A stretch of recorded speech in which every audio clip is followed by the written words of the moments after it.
राधे राधे दोस्तों, आज हम आपको सुनाएंगे एक लाचार पिता और बेबस माँ की बड़ी दुख भरी कहानी। अगर आप हमारे चैनल पर नए हैं तो प्लीज हमारे चैनल अपनी संस्कृति 01 को लाइक करें, सब्सक्राइब करें और शेयर करें। एक गांव में एक पति पत्नी रहते थे। दोनों में बहुत ही प्रेम था।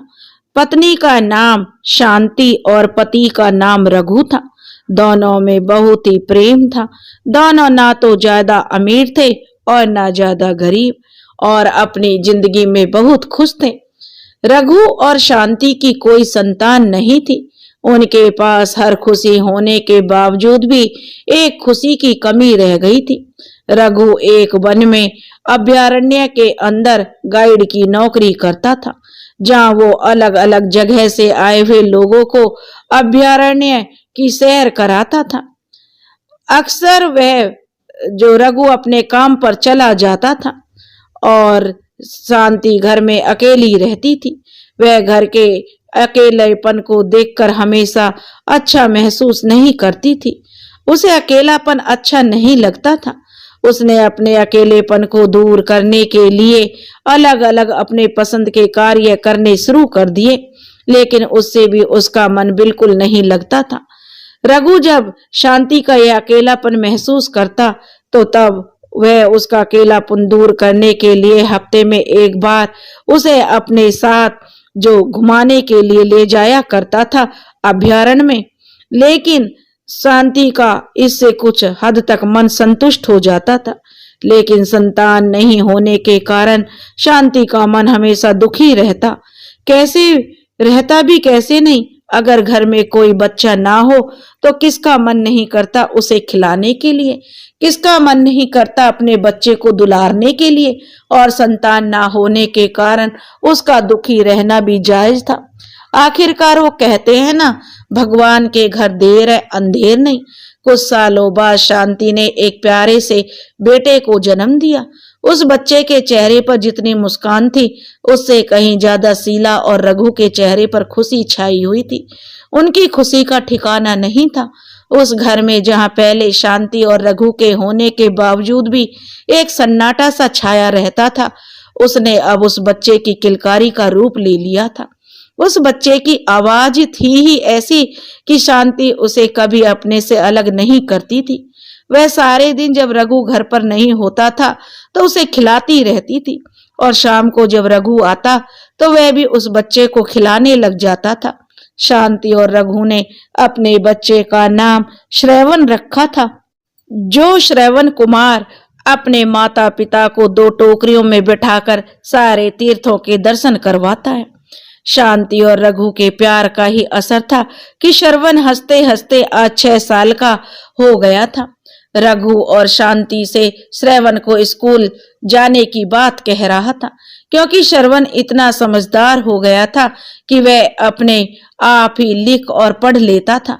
लेकिन इतने पढ़ने से उसका कुछ नहीं होता। उसे जो ज्ञान मिलना था वह स्कूल से ही मिलना था। रघु शांति से कहता है, शांति आज तुम श्रवण को तैयार करो, मैं उसका दाखिला करवाने स्कूल जा रहा हूँ। शांति रघु की बात सुनकर उदास हो जाती है और उदासी के साथ कहती है, ए जी आप श्रवण को इतनी जल्दी स्कूल क्यों भेज रहे हो? 1 साल और ठहर जाइए ना। रघु अब सोच में पड़ जाता है। ऐसा लग रहा था कि उसको शांति की ये बात बिल्कुल पसंद नहीं आई थी। रघु मुंह बनाते हुए कहता है, क्या कहा 1 साल और? तुम जानती हो ना शांति, हमारा श्रवण कितना बड़ा हो गया है, उसे अब स्कूल में पढ़ने जाना ही पड़ेगा। शांति कहती है, ए जी श्रवण अभी इतना बड़ा नहीं हुआ है कि वो अपनी माँ से दूर रह सके। जहां तक बात पढ़ाने की है तो उसे मैं घर पर ही पढ़ा सकती हूँ, फिर उसे स्कूल भेजने की क्या जरूरत है? रघु चिढ़ते हुए कहता है, ये तुम क्या कह रही हो शांति?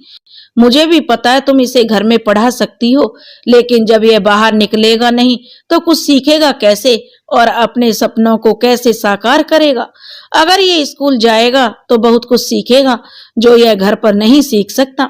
शांति बार बार रघु को मना कर रही थी, लेकिन रघु था कि उसकी एक नहीं सुनता और बोला, माँ होती ही ऐसी है, वो अपने बच्चे को कभी खुद से अलग नहीं रख पाती। माँ को हमेशा यह लगता है वह अपने बच्चे को पढ़ाकर इतना काबिल बना सकती है कि उसे समाज में किसी भी प्रकार की कोई समस्या का सामना नहीं करना पड़ेगा। लेकिन अपने पति की जिद के आगे शांति को हार माननी पड़ी, क्योंकि वो भी श्रवण को एक सफल आदमी के रूप में देखना चाहती थी। आखिरकार शांति रघु की बात मान लेती है और वो श्रवण को स्कूल भेजने के लिए तैयार हो जाती है और रघु श्रवण को एक अच्छे स्कूल में दाखिला दिला देता है। इस तरह अब श्रवण स्कूल जाने लग गया और वो कब स्कूल की पढ़ाई पूरी कर लेता है पता ही नहीं चलता, मानो कल की ही बात थी। श्रवण पहली बार स्कूल गया था और आज वो अपनी पढ़ाई पूरा कर चुका था।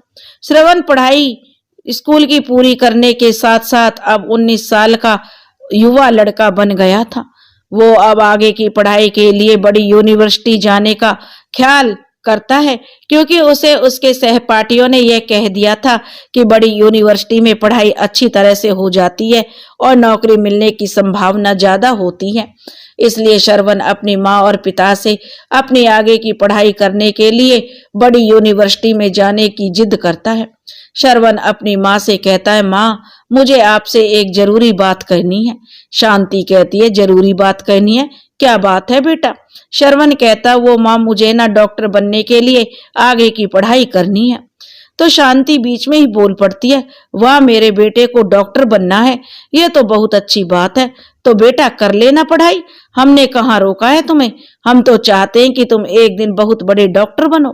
श्रवण कुछ हिचकिचाते हुए कहता है, हाँ माँ, पर मैं जानता हूँ आप मुझे पढ़ाई के लिए नहीं रोकोगी। पर माँ, इतना कहते ही श्रवण चुप हो जाता है। तो शांति कहती है, तो पर क्या बेटा? श्रवण कहता, वो माँ मुझे ना आगे की पढ़ाई के लिए बड़ी यूनिवर्सिटी में जाना होगा, जो यहाँ मौजूद नहीं है, वो पूरे दूसरे शहर में है। मैंने पिताजी से तो पूछ लिया है, लेकिन उन्होंने कहा है तुम्हें तुम्हारी माँ से पूछना चाहिए कि वो क्या चाहती है। माँ, पिताजी तो मान गए हैं, पर आपकी आज्ञा चाहिए थी। शांति श्रवण की बात सुनकर उदास हो जाती है और कहती है, बेटा तुझे वहां पढ़ाई करने के लिए जाना जरूरी है क्या? क्या तू यहाँ पर रहकर पढ़ाई नहीं कर सकता? शांति की ये बात सुनकर श्रवण इतना तो समझ गया था कि उसकी माँ उसे दूसरे शहर पढ़ाई करने के लिए मुश्किल ही भेजने वाली है, लेकिन फिर भी वो अपनी माँ को मनाते हुए नरम लहजे के साथ कहता है, माँ क्या आप नहीं चाहती आपका बेटा बड़ा होकर एक अच्छा डॉक्टर बने? शांति श्रवण की तरफ नम वाली आंखों से देखते हुए कहती है, कुछ नहीं, चुप हो जाती है। श्रवण अपनी बात पूरी करते हुए कहता है, वैसे भी माँ कुछ ही सालों की बात है, मैं अपनी पढ़ाई पूरी करके वापस आ जाऊंगा। तो शांति कहती है, वो बेटा तेरा वहां पर ख्याल कौन रखेगा? श्रवण शांति के सवाल का जवाब देते हुए कहता, माँ मैं अभी इतना बड़ा हो चुका हूँ कि अपना ख्याल खुद रख सकता हूँ, तो फिर आपको तकलीफ लेने की क्या जरूरत है? शांति कहीं ना कहीं श्रवण को लेकर ही चिंता करे जा रही थी, करती भी कैसे नहीं, आखिर वो उसकी माँ जो थी। एक माँ ही तो होती है जो अपने बच्चे के भविष्य को लेकर चिंतित रहती है और साथ ही अपने बच्चे के प्रति ज्यादा प्यार होने के कारण उसे अपने से अलग भी नहीं कर पाती। ऐसा ही आज शांति के साथ हो रहा था। वो एक तरफ तो श्रवण का भविष्य देख रही थी, दूसरी तरफ उसके प्रति अपना प्यार। आखिरकार एक माँ को अपने बच्चे के उज्जवल भविष्य को लेकर अपने प्यार के सामने झुकना पड़ता है। और शांति श्रवण की तरफ देखते हुए कहती है, ठीक है बेटा तुम चले जाना, लेकिन वहां जाकर अपना ख्याल रखना और अच्छे से पढ़ाई करना। श्रवण मुस्कुराते हुए कहता है, ठीक है माँ, मैं अच्छी तरह से अपना ख्याल रखूंगा और जमकर पढ़ाई करूंगा। इतना कहते ही शांति श्रवण को अपने गले लगा लेती है। श्रवण अपने पिता से कहता है, पिताजी आप ना कल मेरा एडमिशन करवा देना मेडिकल कॉलेज में। तो रघु कहता है, क्यों नहीं बेटा, कल ही जाकर मैं तुम्हारा एडमिशन मेडिकल कॉलेज में करवा दूंगा।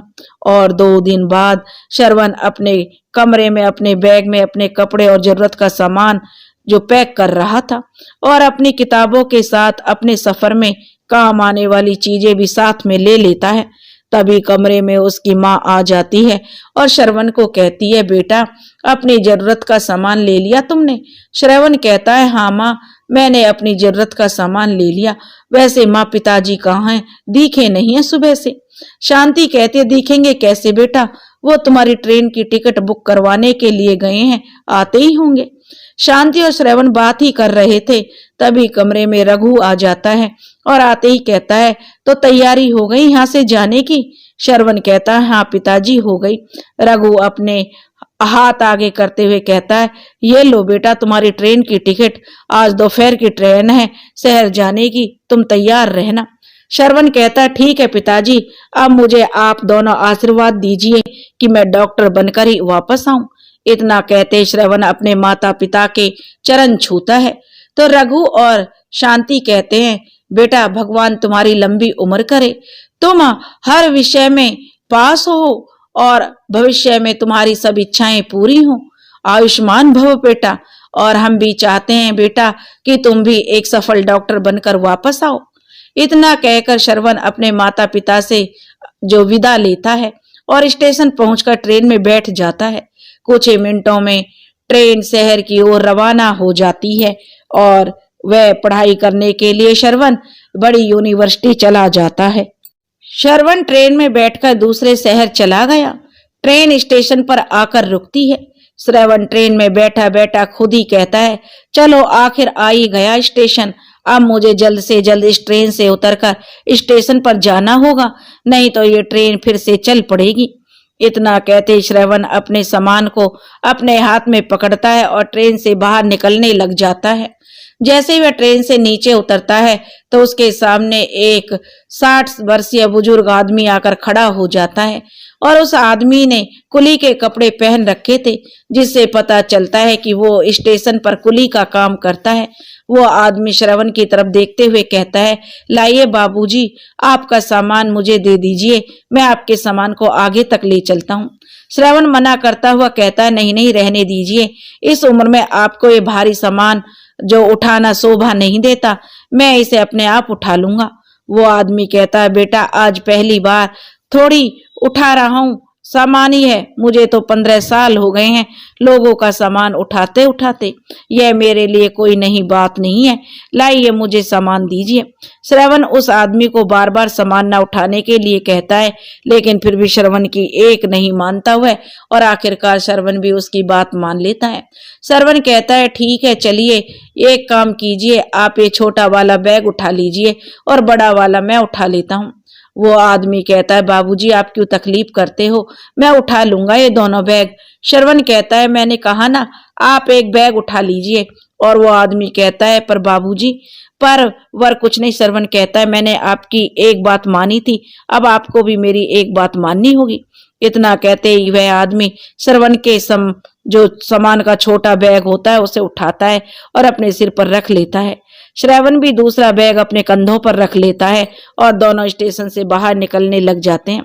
श्रवण चलते चलते उस आदमी से कहता है, वैसे आपका नाम क्या है? वो आदमी कहता है, बाबूजी मेरा नाम तो रामू है। श्रवण कहता है, तो रामू काका, आप यहाँ इस उम्र में काम कर रहे हैं, क्या आपके परिवार में कोई बेटा बेटी नहीं है जो आप यहाँ आकर इतना मुश्किल जो बोझ उठा रहे हैं? तब रामू कहता है कि बेटा बेटी तो नहीं है, पर बाबूजी एक बेटा था। श्रवण बीच में ही बोल पड़ा, बेटा था, इसका मतलब अब नहीं है क्या? तब वह कुली कहता, नहीं बाबूजी, बेटा तो अभी भी है, लेकिन वो हमारे साथ नहीं रहता।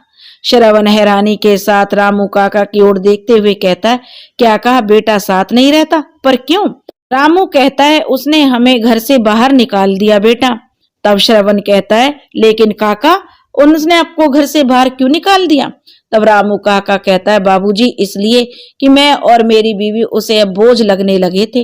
वो कहता था कि आप दोनों तो बस घर बैठकर खर्च करते हैं, कमाते तो है नहीं, मैं अकेला कितनों को संभालूंगा, इसलिए रोज रोज के झगड़े से तंग आकर उसने हम दोनों को बाहर निकाल दिए। और मैं भी कहाँ जाता, भीख मांगने से तो अच्छा है बाबूजी, मुझे कुली का काम अच्छा लगा, कम से कम कमाई का पैसा तो मिलता है।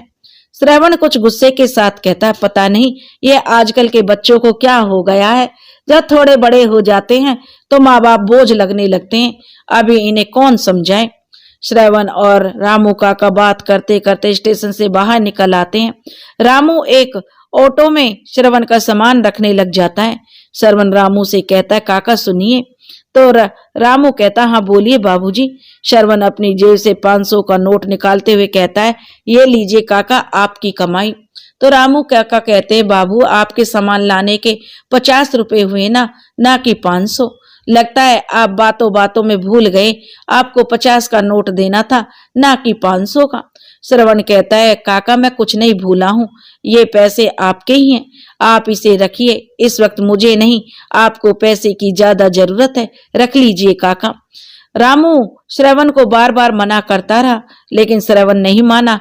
तो वो पैसे रामू के हाथ में जो थमाते हुए कहता है, अगर आप ये पैसे रखोगे काका तो आज आपको कुछ काम करना पड़ेगा। मैं जानता हूँ आपको इस उम्र में काम करना सही नहीं है, इसलिए आपको कुछ कम काम करना पड़ेगा। इतना कहते श्रवण ऑटो में बैठ जाता है और श्रवण रामू काका से विदा लेते हुए कहता है, ठीक है काका, चलता हूँ अब। रामू काका कहते हैं, अरे बाबू जाते जाते अपना नाम तो बता दीजिए। श्रवण कहता है, काका मेरा नाम श्रवण है। इतना कहते श्रवण वहां से निकल जाता है और रामू काका वहीं खड़ा रह जाता है और सोचता है, इनके माँ बाप ने सही नाम रखा है श्रवण, वास्तव में ऐसा बेटा भगवान सभी को दो। श्रवण आदर्श कॉलोनी पहुंच जाता है और उसी कॉलोनी में एक कमरा जो उसने यहाँ आने से पहले बुक किया था वहां चला जाता है। श्रवण पूरे दिन के सफर से थक गया था, इसलिए वो आज आराम करने की सोचता है और बेड पर जाकर सो जाता है। अगली सुबह श्रवण नहा धोकर कॉलेज निकल जाता है। श्रवण कुछ दिन तक तो किसी से कुछ बात नहीं करता, लेकिन धीरे धीरे जब वो औरों के साथ घुल मिल जाता है तो कॉलेज के कई लोग उसके दोस्त बन जाते हैं। श्रवण दिन रात बस अपनी डॉक्टर की पढ़ाई में लगा रहता है और आखिरकार उसकी मेहनत का परिणाम था कि 6 साल में ही उसने डिग्री हासिल कर ली थी और वह एक डॉक्टर बन गया था। श्रवण जब यह बात अपने माता पिता को बताता है तो वे फूले नहीं समाते और अपने बेटे को ढेर सारी बधाइयां देते हैं। उसके दोस्त भी यह बात सुनकर बहुत खुश होते हैं। आखिरकार श्रवण अपने घर चला जाता है और संयोग से श्रवण को अपने पास के एक शहर के बड़े हॉस्पिटल में डॉक्टर की जगह काम मिल जाता है। श्रवण के घर आज ढेर सारी खुशियां आ गई थी। दोपहर का समय था। शांति और रघु आपस में बातें कर रहे थे। दोनों इस तरीके से बातें कर रहे थे कि कोई गंभीर मसला है। शांति रघु से कहती, सुनिए जी, क्या श्रवण इस बात के लिए राजी हो जाएगा? रघु कहता, होगा क्यों नहीं राजी, आखिर यह उसकी जिंदगी का जो सवाल है। शांति कुछ घबराते हुए कहती है, अभी तो उसे डॉक्टर की नौकरी मिली है और अभी से आप श्रवण को इस बारे में बात करने के लिए राजी कर रहे हैं, क्या वो इस बात के लिए मानेगा? रघु कहता है, शांति तुम चिंता मत करो, श्रवण अभी घर पर आएगा तभी पूछ लूंगा इस बारे में। तो शांति कहती है, ठीक है, आने दीजिए श्रवण को। इतना कहते ही रघु और शीला बात ही कर रहे थे कि तभी श्रवण आ जाता है और आते ही रघु से कहता है, क्या काम है पिताजी, आप मुझसे किस जरूरी काम पर बात करना चाहते हैं? तो रघु कहता है, आओ बेटा आओ, हम दोनों तुम्हारे ही बारे में बातें कर रहे थे, कब तुम आओगे और कब हम तुमसे इस विषय में पूछेंगे, आखिर ये तुम्हारी जिंदगी का सवाल है। श्रवण मुंह बनाते हुए कहता है, क्या कहा, जिंदगी का सवाल, पर क्या? रघु अपने चेहरे पर हल्की सी मुस्कान लाते हुए हामी भरते हुए कहता, हाँ बेटा, तुम्हारी शादी करनी है और ये तुम्हारी जिंदगी का ही सवाल हुआ ना। श्रवण जैसे यह बात रघु के मुंह से सुनता है तो हैरान रह जाता है। उसने सोचा भी नहीं था कि उसके पिताजी उससे ऐसी बात करेंगे। श्रवण हैरानी के साथ कहता है, शादी करनी है, पर इतनी जल्दी क्यों पिताजी? रघु कहता है, जल्दी कहाँ है बेटा, अब तुम डॉक्टर भी बन गए हो और तुम्हें शादी कर लेनी चाहिए। श्रवण कहता है, इतनी जल्दबाजी किस बात की पिताजी, अभी अभी तो मैं डॉक्टर बना हूं, आप 2-3 साल ठहर जाइए, फिर करते हैं आराम से शादी। रघु श्रवण की बात सुनकर मायूस हो जाता है और मायूसी के साथ कहता, अरे बेटा, मैं ये अपने लिए नहीं कर रहा हूँ बल्कि तुम्हारी माँ के लिए कर रहा हूँ। तुम तो जानते हो तुम्हारी माँ से अब ज्यादा घर का काम नहीं होता और अगर घर में बहू आएगी तो तुम्हारी माँ का हाथ बट जाएगा, इसलिए मैं तुम्हें शादी करने के लिए कह रहा हूँ, बाकी तुम्हारी मर्जी बेटा। शांति कहती है, देखो बेटा श्रवण, हम तुम्हारे साथ जबरदस्ती नहीं करेंगे, फैसला तुम्हारे हाथों में, आखिर तुम्हारी मर्जी है में जो हमारी मर्जी है, जैसा तुम चाहोगे वैसा ही होगा। श्रवण चुपचाप खड़ा रहता है, कुछ नहीं कहता, और कहता भी कैसे, आखिरकार लड़कों का जीवन होता ही ऐसे है। वो जब अपनी जिंदगी का थोड़ा बहुत जो कमाने की को लगते हैं तो जिम्मेदारी उन्हें अपने नीचे दबा लेती है। लड़के अपने कंधों पर परिवार की जिम्मेदारी और सुख लेकर जो चलते हैं, और आज उसके माता पिता की खुशी उसके फैसले पर जो टिकी थी। वो जानता था कि अगर आज उसने फैसला नहीं लिया तो उसके माता पिता की खुशी एक पल में गायब हो जाएगी। और हमेशा की तरह लड़के अपने दिल पर पत्थर रखकर फैसला ले लेते हैं। उसी तरह आज श्रवण ने भी एक फैसला लिया जो उसकी जिंदगी को पूरी तरह बदल सकता था। श्रवण एक लंबी सांस छोड़ते हुए कहता है, ठीक है पिताजी, शादी करने के लिए मैं तैयार हूँ। श्रवण की यह बात सुनकर रघु और शांति बहुत खुश होते हैं और खुशी के साथ कहते हैं, हमें तुमसे यही आशा थी बेटा। और इतना कहते ही रघु अपनी पत्नी से कहता है, तो ठीक है शांति, मैं हमारे श्रवण के लिए अच्छा सा रिश्ता ढूंढने निकल जाता हूँ, कहीं ना कहीं तो हमारे होने वाली बहू मिलेगी। इतना कहते ही रघु हंसने लग जाता है। रघु हंसते हंसते ही कमरे से बाहर निकल जाता है। और कुछ दिन बाद शांति और श्रवण हॉल में बैठे हुए थे, तभी दरवाजा खटखटाने की आवाज आती है। श्रवण जैसे ही दरवाजा खोलता है तो देखता है दरवाजे पर कोई और नहीं बल्कि उसके पिता रघु खड़े थे। रघु जैसे ही श्रवण को देखता है तो उसे अपने गले से लगा लेता है और कहता है, कैसे हो श्रवण बेटा? श्रवण कहता है, ठीक हो पिताजी, आप कैसे हैं? रघु कहता है, बेटा एकदम मस्त। इतना कहते ही रघु अंदर आने लग जाता है और हॉल में लगे सोफे पर आकर बैठ जाता है। शांति कहती है, कैसे हैं आप? रघु कहता है, ठीक हूँ, तुम बताओ तुम कैसी हो? शांति कहती है, मैं तो एकदम ठीक हूँ। इतना कहते ही रघु अपने बैग से मिठाई का डिब्बा निकालते हुए उसमें से एक लड्डू निकालता है और अपनी पत्नी शांति को खिलाते हुए कहता है, बधाई हो शांति, हमारे बेटे का रिश्ता मिल गया है। शांति लड्डू खाते ही कहती है, क्या क्या कहा आपने? हमारे श्रवण का रिश्ता मिल गया, पर कहाँ? रघु शांति के सवाल का जवाब देते हुए कहता है, वही अपने पास के ही शहर, जो के पास में एक बड़ा सा शहर है ना, कांची के पास, मधुपरी, वहीं पर रिश्ता मिला है। शांति कहती है, ये तो बहुत अच्छी बात है। रघु श्रवण की तरफ देखते हुए कहता है, लो बेटा तुम भी मिठाई खाओ, आखिरकार एक अच्छे और संस्कारी घर में जो रिश्ता मिला है। रघु अपने बैग में हाथ डालते हुए एक फोटो बाहर निकालता है और शांति को दिखाते हुए कहता है, देखो हमारी होने वाली बहू कितनी सुंदर है ना? शांति कहती है, बहुत सुंदर है, किसी की नजर न लग जाए। शांति उस फोटो को श्रवण को देते हुए कहती है, तुम बताओ श्रवण बेटा, कैसी है लड़की? इतना कहते ही शांति लड़की की फोटो श्रवण को दे देती है।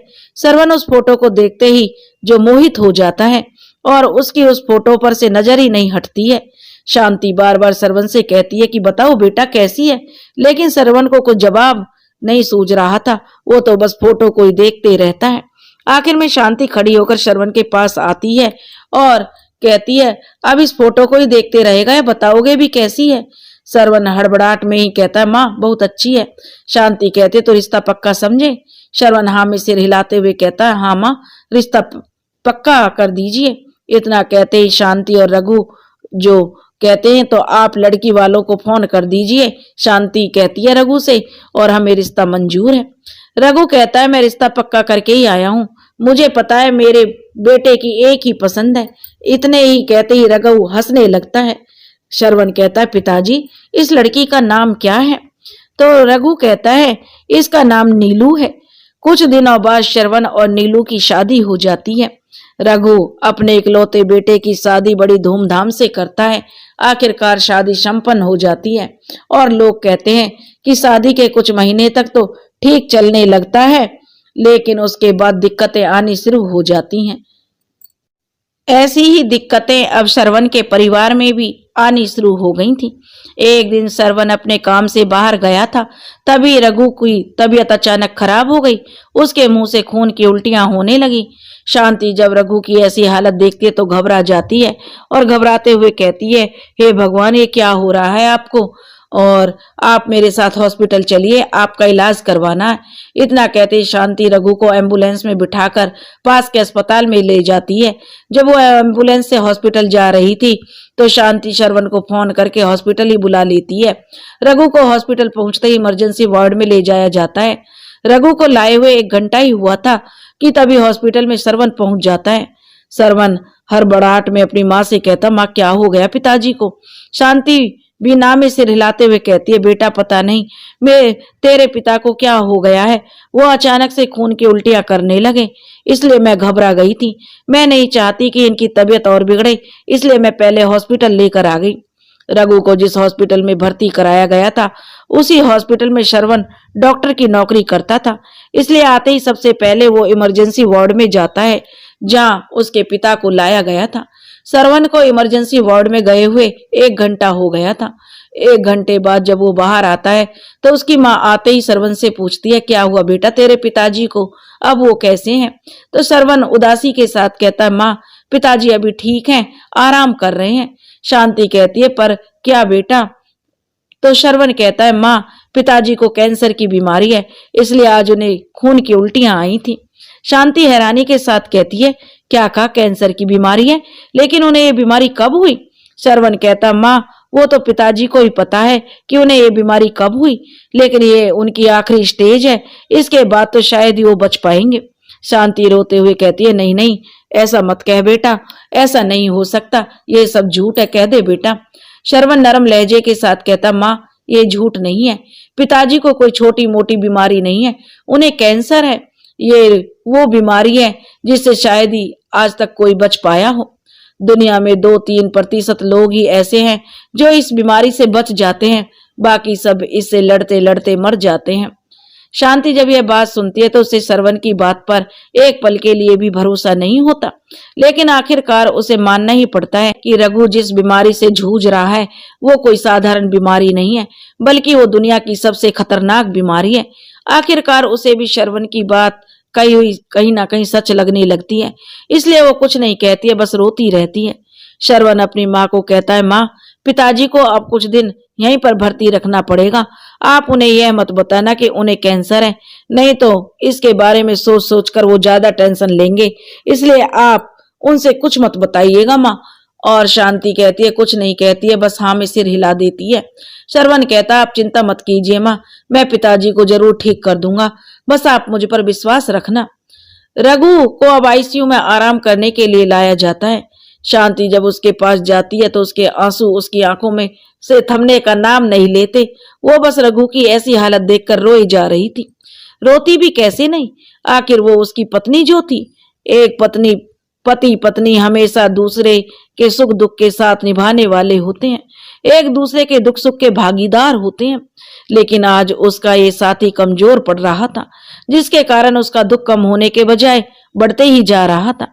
शांति रो रही थी, तभी रघु को होश आ जाता है और वो होश में आते ही दर्द भरी आवाज में कहता है, शांति। शांति झट से अपने आंसू पोंछती और कहती है, हाँ जी क्या हुआ, आप ठीक तो हैं ना, क्या चाहिए आपको? तो रघु दर्द भरी आवाज में कहता है, शांति श्रवण कहाँ है, दिखाई नहीं दिया।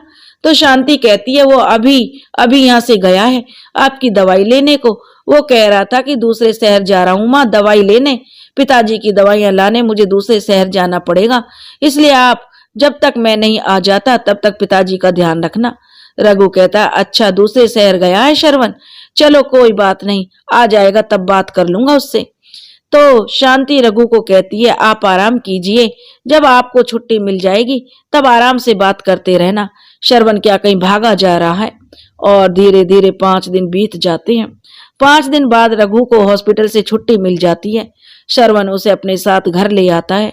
घर पहुंचकर श्रवण अपने पिता को उनके कमरे में आराम करने के लिए बिस्तर पर सुला देता है और बाहर आकर अपनी माँ से कहता है, माँ मैंने पिताजी को दवाइयां लाकर दे दी हैं, अगर वो दवाइयां 3 महीने लगातार दी जाएंगी तो वो जल्दी ठीक हो जाएंगे, इसलिए आप उन्हें समय से दवाइयां देते रहना। शांति कहती है, ठीक है बेटा, मैं तुम्हारे पिताजी को दवाइयां समय से देती रहूंगी, तुम इसकी चिंता मत करना बेटा। श्रवण कहता, माँ ये दवाइयां बहुत ही महंगी हैं, इसलिए आप सही ढंग से पिताजी को दवाइयां देना, नहीं तो पैसा बेकार चला जाएगा और पिताजी की हालत में भी सुधार नहीं होगा। शांति कहती है, ठीक है बेटा, मैं सही तरीके से दवाई दूंगी। और ऐसे ही 1 महीना बीत जाता है और रघु की हालत ठीक होने के बजाय दिन पर दिन बिगड़ती जा रही थी। शुरुआत में तो श्रवण को अपने पिता की दवाई का खर्चा ज्यादा नहीं लगा, लेकिन बाद में अगले महीने उसकी तनख्वाह के पैसे ऐसे खर्च होते जैसे सूखे रेगिस्तान में पानी। उसे पता ही नहीं चलता था कि कब उसकी तनख्वाह मिलती है और कब उसका पैसा खर्च भी हो जाता है। अकेले उसके पिता की दवाई पर उसकी तनख्वाह का आधा पैसा खर्च हो जाता था। श्रवण अब चिड़चिड़ा रहने लगा, क्योंकि अब उसके ऊपर घर की सारी जिम्मेदारी आ गई थी, जिस कारण उसका स्वभाव भी चिड़चिड़ा हो गया था। क्योंकि पहले उसका पिता उसके साथ कमाता था, जिस कारण उसे घर के खर्च का कोई अंदाजा नहीं था। उसका पिता रघु बीमार होने के बाद से ही कमाने की जगह खर्च करने पर आ गया था। इतनी सारी मुसीबतों में श्रवण बुरी तरह फंस चुका था। उसके पास निकलने का अब कोई रास्ता नहीं था। इसलिए वो एक दिन एक ऐसा फैसला करता है कि उसके माता पिता का जीवन पूरी तरह से जिस पर बदलने वाला था। श्रवण के चेहरे पर अब उदासी हर समय छाई रहती थी, जिस कारण उसका पूरा दिन खराब हो जाता था। वो हॉस्पिटल जाता मुंह लटकाए और वापस भी आता मुंह लटकाए हुए। उसके चेहरे पर एक अलग सा गुस्सा छाया रहता था। वो अब घर पर छोटी छोटी बातों पर लड़ता रहता था। जिस पत्नी के साथ वो शाम को घर पर आकर अच्छी अच्छी बातें किया करता था, अब झगड़े शुरू हो गए थे। और होते भी क्यों नहीं, जब आदमी के पास कुछ नहीं होता है और कुछ होने के बाद भी अधूरापन लगता है, तो वो उन सारी बातों को भूल जाता है जो उसकी जिंदगी के हसीन पल थे। आज श्रवण को भी कुछ ऐसा ही हाल था। वो घर की समस्याओं से इस प्रकार उलझ गया था कि उससे बाहर ही नहीं निकल पा रहा था। श्रवण और नीलू के बीच अब इतनी दूरियां बढ़ने लगी थी कि वो अक्सर उनके बीच झगड़े होने लगते। श्रवण इन सब से छुटकारा पाने के लिए शराब का सहारा लेता, जिस कारण उसे कुछ पल के लिए शांति मिल जाती, लेकिन उसके बाद वही मुसीबत सामने दिखाई देती। एक दिन श्रवण जब काम पर से वापस घर आता तो वो सबसे पहले अपने पिताजी के पास जाता था। वो देखता था कि उसके पिताजी की हालत में सुधार है कि नहीं, इसलिए वो बिना कुछ कहे वहां से बाहर निकल जाता था और अपने कमरे में आ जाता था।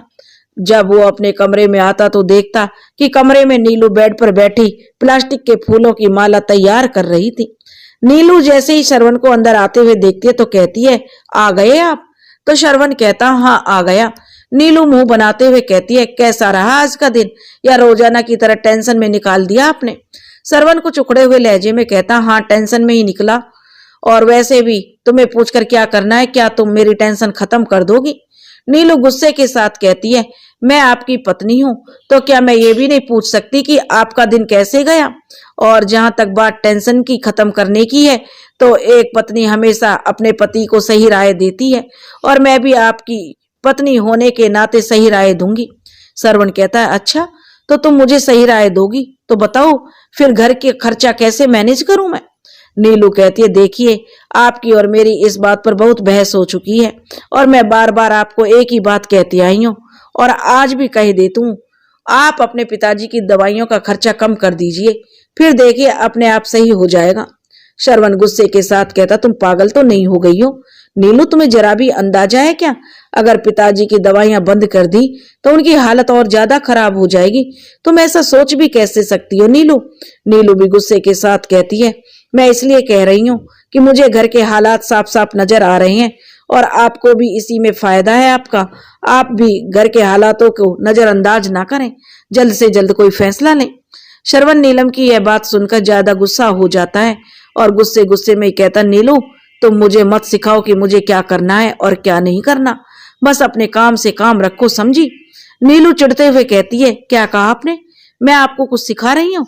मैं आपको कुछ नहीं सिखा रही हूँ, बल्कि आपको असलियत से रूबरू करा रही हूँ, सच्चाई दिखा रही हूँ जिसे आप देखना पसंद नहीं करते कि क्या चल रहा है इस घर में। मत भूलिए कि आपके पिताजी की दवाई पर इस घर की आधी आमदनी खर्च हो जाती है, जिस कारण हमें छोटी छोटी दिक्कतों का सामना करना पड़ रहा है और आप मुझे ही कह रहे हैं कि मैं आपको सिखा रही हूँ। श्रवण मुंह बनाते हुए कहता है, देखो नीलू, पिताजी की दवाइयों पर ज्यादा पैसा खर्च नहीं हो रहा, बल्कि घर का खर्च बढ़ता जा रहा है। श्रवण ने इतना ही कहा था कि नीलू बीच में ही बोल पड़ी और कहती है, क्या कहा आपने? आपके पिता पर खर्च ज्यादा नहीं बल्कि घर का खर्च बढ़ रहा है? तो एक बात बताइए आप मुझे, आप अपने पिताजी की दवाई कहाँ से लाते हैं? श्रवण कहता, नीलू के सवाल का कोई जवाब तो नहीं देता और कहता, बेंगलोर से। तुम्हें क्या करना है इस बारे में जानकर? नीलू कहती है, और कितने पैसे लगता है दवाई की खरीदने में और यहाँ आने में? तो श्रवण का कुछ जवाब नहीं देता, बस चुपचाप खड़ा रहता है। उसे ऐसा देखकर लग रहा था कि उसके पास इस सवाल का जवाब होने के बावजूद भी वो देना नहीं चाहता। नीलू कहती है, बोलिए जी, मेरे सवाल का जवाब दीजिए, चुप क्यों हो गए आप? श्रवण चुप ही खड़ा रहता और अपनी नजरें नीचे झुका लेता है। नीलू अपनी बात पूरी करते हुए कहती है, मेरे इस सवाल का जवाब आपकी इस चुप्पी ने दे दिया और आप भी जान गए होंगे इस घर में आखिर खर्चे का असली कारण कौन है। श्रवण नीलू की बात सुनकर इतना तो समझ ही गया था कि नीलू जो बोल रही है बिल्कुल सच है, इसलिए वो नीलू की बात काटते हुए बोला, नीलू तुम घर की सारी परेशानियों का दोषी मेरे पिता को मत बनाओ, समझी। नीलू कहती है, मैं किसे दोषी बना रही हूँ, मैं वही तो कह रही हूँ, मैं तो कुछ नहीं कह रही, जो सच है बस वो आपको दिखा रही हूँ, जिसे आप इतने दिनों से झुठलाते आ रहे हैं। आपको ये मानना ही होगा आपके पिताजी अब ठीक नहीं होने वाले, क्योंकि वो अब अपनी जिंदगी की आखिरी सांसें गिन रहे हैं, वो ज्यादा दिन तक बचने वाले नहीं हैं। जब ऐसी बात श्रवण नीलू के मुंह से सुनता है तो वह आग बबूला हो जाता है और गुस्से में कहता है, बस करो नीलू, बहुत हो सुन ली मैंने तुम्हारी बकबक, अब इससे आगे एक लफ्ज और नहीं। मैंने सोचा था तुम मेरी पत्नी हो इसलिए तुम मेरे पिता को अपना पिता मानोगी, लेकिन तुमने तो उन्हें एकदम से पराया कर दिया। नीलू जब श्रवण का यह रुद्र रूप देखती है तो घबरा जाती है और बस श्रवण को देखती रह जाती है। वो जानती थी अगर इससे आगे अगर कुछ कहा तो मामला और बढ़ सकता है, इसलिए नीलू को चुप रहने में ही भलाई लगी और दोनों के बीच चुप्पी छा गई। तो नीलू चुपचाप बेड पर जाकर सो जाती है और श्रवण भी उस बेड पर जाकर सो जाता है। श्रवण घर की बालकनी में बैठा हुआ सोच रहा था कि वो अपने पिता की दवाई कैसे बंद कर दे और उसे अपनी पत्नी की बात माननी चाहिए या नहीं। यही बार बार सोचकर श्रवण परेशान हुए जा रहा था। श्रवण शराब की आधी से ज्यादा बोतल पी गया था, लेकिन वो अभी भी ये फैसला नहीं कर पाया उसे क्या करना चाहिए। इसलिए वो मन ही मन सोचता है, अगर नीलू का कहना सही है तो घर के बुरे हालातों का जिम्मेदार कोई और नहीं, मेरे पिता की दवाई का खर्चा है। मुझे किसी तरह बस दवाई का खर्चा कम करना है, लेकिन समझ नहीं आ रहा कैसे। अगर मैंने दवाई कम कर दी तो उनकी हालत और खराब हो जाएगी और ऐसा कभी नहीं चाहूंगा मैं, पर समझ नहीं आ रहा क्या करूं। श्रवण ने जब शराब की बोतल आधी से ज्यादा खाली कर दी तो और उसे पूरी पी गया और सिगरेट के नए पैकेट को खोलकर उसे एक सिगरेट निकाला और जलाकर उसके कस खींचने लगा। श्रवण सिगरेट पीता रहता था और मन ही मन उस वाक्य को सोचने लग जाता जब उसके और नीलू के बीच एक दिन इस बात के लिए काफी कहासुनी भी हुई थी। श्रवण सोचते सोचते उस पल में चला गया जब श्रवण से नीलू का इस बात पर झगड़ा करती थी, लेकिन श्रवण अपनी जिद पे अड़ा था कि वो अपने पिता को इस तरह मरने के लिए नहीं छोड़ सकता। नीलू कहते, देखिए आप ये जिद छोड़ क्यों नहीं देते हैं कि आपके पिता अब ठीक नहीं होने वाले और बेकार में उन पर इतना खर्चा कर रहे हैं। श्रवण गुस्से के साथ कहता, नीलू तुम क्या बक रही हो, तुम ऐसे सोच सकती हो। नीलू को यह सोचता है और नीलू को पलट कर वह जवाब देती हुई कहती है, देखिए मैं ऐसा मैं इसलिए कह रही हूँ, मुझे साफ साफ दिखाई दे रहा है उनकी हालत में कोई सुधार नहीं होगा और दिन पर दिन उनकी हालत खराब होती जा रही है और मुझे नहीं लगता कि वो अब बच पाएंगे। श्रवण जैसे ही यह बात नीलू के मुंह से सुनता है उसे बहुत तेज गुस्सा आने लगा। गुस्से में उसका चेहरा लाल हो गया। श्रवण तेज आवाज में कहता, नीलू अपना मुंह बंद रखो, इससे पहले कि मैं भूल जाऊं कि तुम मेरी पत्नी हो, इसलिए इसके आगे एक और लफ्ज भी नहीं। नीलू जब श्रवण का ये गुस्सा देखती है तो घबरा जाती है, जैसे उसे श्रवण के इस रवैये से डर लग रहा हो, इसलिए वो बिना बोले चुपचाप खड़ी रहती है और कुछ नहीं कहती। श्रवण और नीलू के बीच एक गहरी खामोशी पसर जाती है। जब काफी देर के बाद उन दोनों में कोई नहीं बोलता तो श्रवण शांत लहजे के साथ कहता है, मैं जा रहा हूँ हॉस्पिटल, शाम को जल्दी आ जाऊंगा। नीलू कुछ नहीं कहती, बस श्रवण को देखती रहती है। वो कहती भी कैसे, क्योंकि आज उसकी आवाज उसके पति ने जो दबा ली थी। उसे लग रहा था जो श्रवण उसे पहले कितना प्यार करता था आज उस पर गुस्सा करने से भी नहीं कतराया। इतना कहते ही श्रवण उस कमरे से बाहर निकल गया और अपने काम पर चला गया। श्रवण यह सब बातें करते उस पल से बाहर आ जाता है और उस वक्त वो घर की बालकनी में बैठा शराब पी रहा था। वो सिगरेट जो उसने कुछ वक्त पहले ही सुलगाई थी वो भी बुझ गई थी। श्रवण उस सिगरेट को फिर से जलाता है और 2-3 कस में पूरी पी जाता है। श्रवण खुद से कहता, मुझे लगता है नीलू बिल्कुल सही कह रही है, मुझे पिताजी की दवाई बंद करनी होगी। अगर मैंने बंद नहीं की तो एक दिन मैं सड़क पर आ जाऊंगा। पिताजी की दवाई बहुत महंगी है, मैंने उनकी दवाई के लिए बैंक से लोन भी ले रखा है। अगर मैंने वो लोन भी नहीं भरा तो पता नहीं बैंक वाले मेरे साथ क्या करेंगे। श्रवण इतना सोचकर कहता, मुझे माँ को जाकर सब कुछ बताना होगा, हाँ यही सही होगा। इतना कहते ही श्रवण कुर्सी पर से खड़ा होता है और उस कमरे की तरफ कदम बढ़ाने लग जाता है जहां उसकी माँ उसके पिता की देखभाल कर रही थी। सरवन जैसे ही कमरे के अंदर जाता है तो देखता है उसकी माँ उसके पिता रघु के पास बैठी हुई थी। जैसे ही हर पत्नी को अपने पति के बीमार होने का ख्याल रखती है, ऐसे उसकी माँ भी रख रही थी। वो उनकी हर छोटी मोटी चीजों का ध्यान रखती थी और इस वक्त शांति जी वही कर रही थी। वह एक अच्छी पत्नी की तरह रघु का ख्याल रख रही थी। शांति रघु के पास बैठी हुई थी, तभी कमरे में शरवण आ गया और शांति का इस तरफ रघु पर ध्यान था, इसलिए उसे पता ही नहीं चला कि उसके कमरे में कोई आया है। शरवण शांति के पास जाकर कहता, माँ मुझे आपसे कुछ जरूरी बात करनी है। शांति शरवण की बात सुनकर कहती है, आ गए शरवण बेटा, कैसे आना हुआ बेटा? शरवण कहता, माँ मुझे आपसे कोई जरूरी बात करनी है। शांति जब शरवण की बात सुनती है तो समझ जाती है शरवण ने शराब पी रखी है। तो उसे यह भी पता था कि ये आज उसका पहला दिन नहीं है जब शरवण ने शराब पी रखी थी। उसने तो उस दिन शराब पीना शुरू कर दिया था जब से उसके पिता बीमार हुआ था। उसकी टेंशन बढ़ गई थी। अक्सर जब शांति शरवण से मिलती थी तो उसे पता ही चल जाता था कि शरवण ने शराब पी रखी है। आखिर पता भी कैसे नहीं चलता, वो उसकी माँ जो थी। एक माँ को अपने बेटे के बारे में बिना बताए सब कुछ पता चल जाता है। शांति को भी यह पता चल गया था कि शरवण शराब क्यों पीता था। उसे पता था कि रघु के बीमार होने के बाद घर की सारी जिम्मेदारी शरवण के ऊपर जो आ गई है, इसलिए शांति शरवण को शराब के लिए कुछ नहीं कहती थी। शांति शरवण की तरफ देखते हुए कहती है, बोल बेटा क्या बात करनी थी मुझसे? शरवण कुछ उखड़े हुए लहजे में कहता, माँ वो आप तो जानती हैं, पिताजी जब से बीमार हुए हैं तब से घर की हालत बहुत ज्यादा बिगड़ गई है। घर का सारा खर्चा मुझे उठाना पड़ता है। शांति बीच में बोल पड़ी, वो तो मुझे पता है बेटा कि तुमने कितनी मुश्किलों से इस घर को संभाल रखा है, तो इसमें कहने वाली क्या बात है? शरवण अपनी बात पूरी करते हुए कहता है, वो माँ मैं ये कह रहा था पिताजी की हालत दिन पर दिन खराब होती जा रही है और मुझे नहीं लगता ये दवाइयां इन पर असर भी कर रही हैं। तो मेरा मानना है पिताजी की दवाइयां अब हमें बंद कर देनी चाहिए। शांति जैसे ही शरवण के मुंह से सुनती है तो वह हैरान रह जाती है और हैरानी के साथ कहती है, ये तू क्या बोल रहा है बेटा? शरवण कहता, माँ मैं सही कह रहा हूँ, पिताजी की हालत सही होने के बजाय खराब होते जा रही है और ऊपर से इनकी दवाइयों का इतना महंगा खर्च है कि ये सब एक साथ नहीं संभाल सकता हूं मैं, इसलिए मैंने ये फैसला बहुत सोच समझ कर लिया है। शांति बहुत ही नरम लहजे के साथ कहती है, बेटा अगर तू सोच समझकर फैसला लेता तो तू कभी ऐसा नहीं कहता। तू भूल गया क्या वो तेरे पिता हैं? कम से कम पहले उनकी हालत तो देख। अगर वो आज किसी आस के साथ जी रहे हैं तो वो तू है। उन्हें लगता है एक दिन तो उनको जरूर ठीक कर देगा, इसलिए वो जी रहे हैं। शरवण अपनी माँ को समझाते हुए कहता है, माँ मैं जानता हूँ तुम सही कह रही हो, लेकिन तुम जानती हो ना कि क्या मैं तो क्या दुनिया का कोई भी डॉक्टर पिताजी को कैंसर जैसी बीमारी से ठीक नहीं कर सकता। अगर उनको कोई ठीक कर सकता है तो वो है भगवान।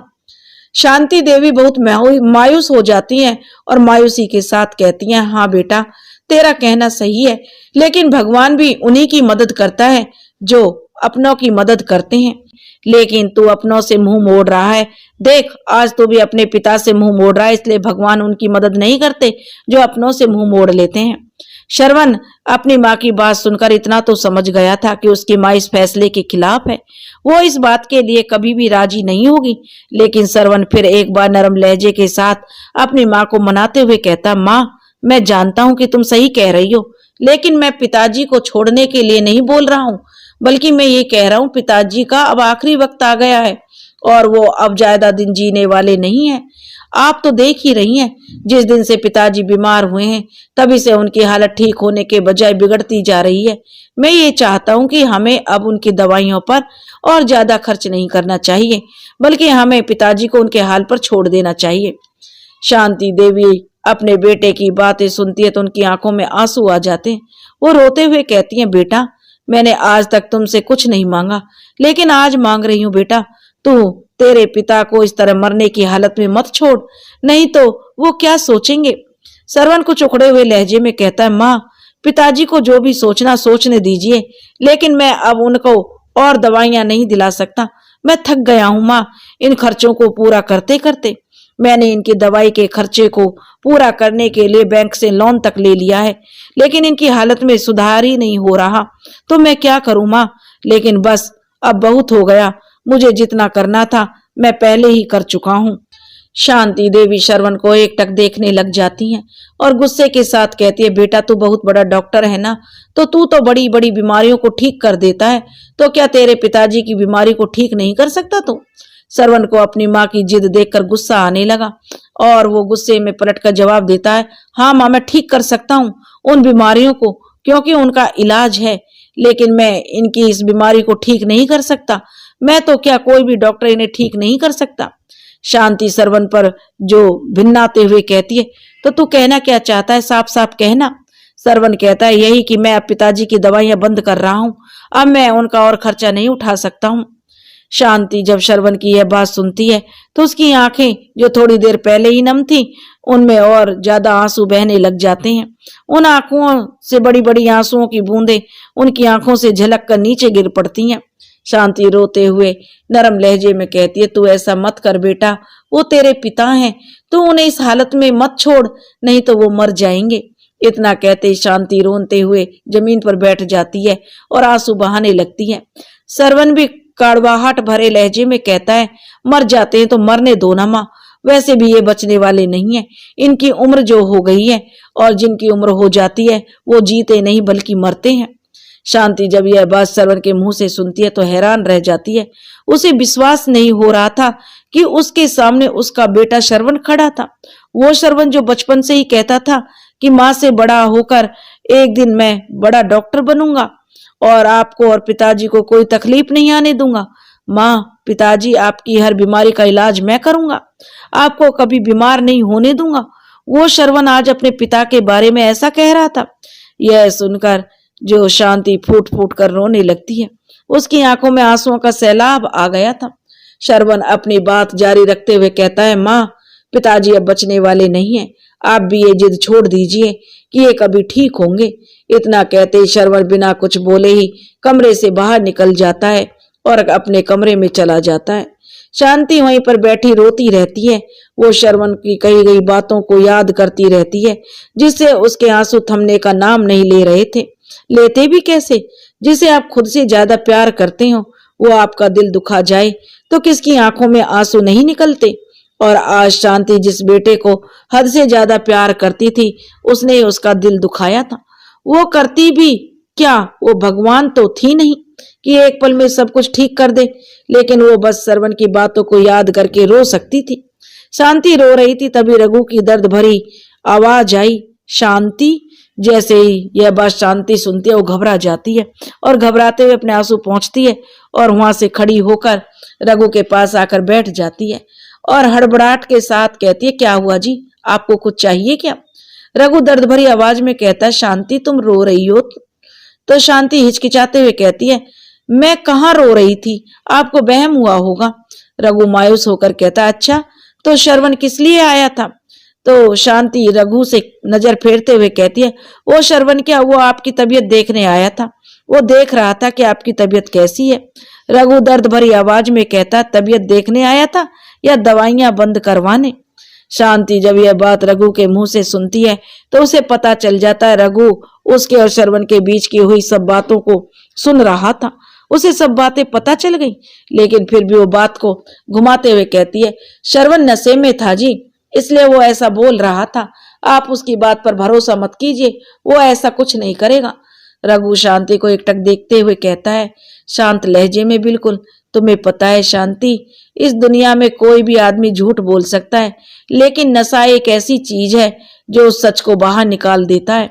आखिरकार श्रवण का सच जो इतने दिनों से वो दिल के अंदर दबाए बैठा था वो बाहर निकलना ही था। शांति कुछ नहीं बोलती, बस रघु को एकटक नजरों से देखती रहती है।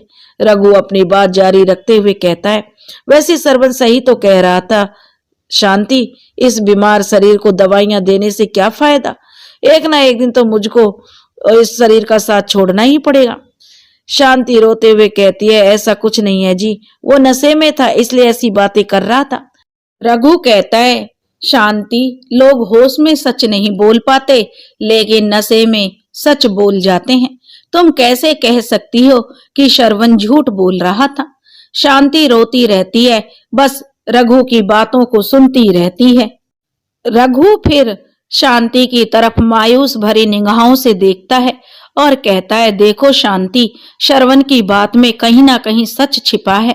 मैं बीमार हुआ तो इसमें उसका कोई दोष नहीं है, सारा दोष मेरा ही था कि मैंने जानते हुए भी अपनी इस बीमारी का पहले इलाज नहीं करवाया, क्योंकि मैं सोचता था कि बाद में करवा लूंगा, लेकिन बाद का समय अब निकल चुका है। शांति रघु की ओर एकटक नजर से देखती हुई कहती है, ये आप क्या कह रहे हैं जी? आपको इस बीमारी के बारे में पहले से पता था तो इसका इलाज क्यों नहीं करवाया, और आपने हमसे इतनी बड़ी बात क्यों छुपाई थी? रघु शांति की तरफ देखते हुए कहता है, शांति, ये उन दिनों की बात है जब मैं रोजाना की तरह अभयारण्य में गया था, लेकिन वहां पहुंचकर मेरी तबीयत अचानक खराब हो गई थी। इस कारण मैं वहां से छुट्टी लेकर वापस आ गया था, और अगले दिन तुमने मुझसे कहा था कि आप हॉस्पिटल जाकर जांच करवा आना और साथ में दवाई भी लेते आना। जब मैं हॉस्पिटल में जांच करवाने पहुंचा तो इतना कहते ही रघु उस पल को याद करने लगता है जब रघु डॉक्टर के केबिन की तरफ कदम बढ़ाई जा रहा था। डॉक्टर का केबिन ज्यादा दूर नहीं था, इसलिए रघु को हॉस्पिटल में डॉक्टर के पास पहुंचने में ज्यादा समय नहीं लगा था। रघु डॉक्टर के केबिन में घुसते ही कहता है, क्या मैं अंदर आ सकता हूं डॉक्टर साहब? और रघु डॉक्टर संजय को अच्छी तरह से जानता था। रघु और डॉक्टर संजय बचपन के पक्के मित्र जो थे, वे दोनों बचपन में एक साथ जो पढ़े थे। रघु संजय को देखकर बड़ा खुश होता है और हल्की सी मुस्कान के साथ संजय से पूछता है, कैसे हो संजय, काम वाम कैसा चल रहा है? डॉक्टर संजय हंसता है और कहता है, बिल्कुल ठीक हूँ, और काम की अपनी ही गति से चल रहा है, काम भी बहुत अच्छा काम चल रहा है। रघु संजय से कहता है कि डॉक्टर साहब, क्या तुमने मेरी रिपोर्ट चेक की? तो संजय हंसता हुआ कहता, वाह डॉक्टर साहब, रघु, मैं पहले तुम्हारा मित्र हूँ और पीछे डॉक्टर, तुम मुझे संजय कह सकते हो। तो रघु कहता है, अच्छा संजय, मेरी रिपोर्ट चेक की क्या?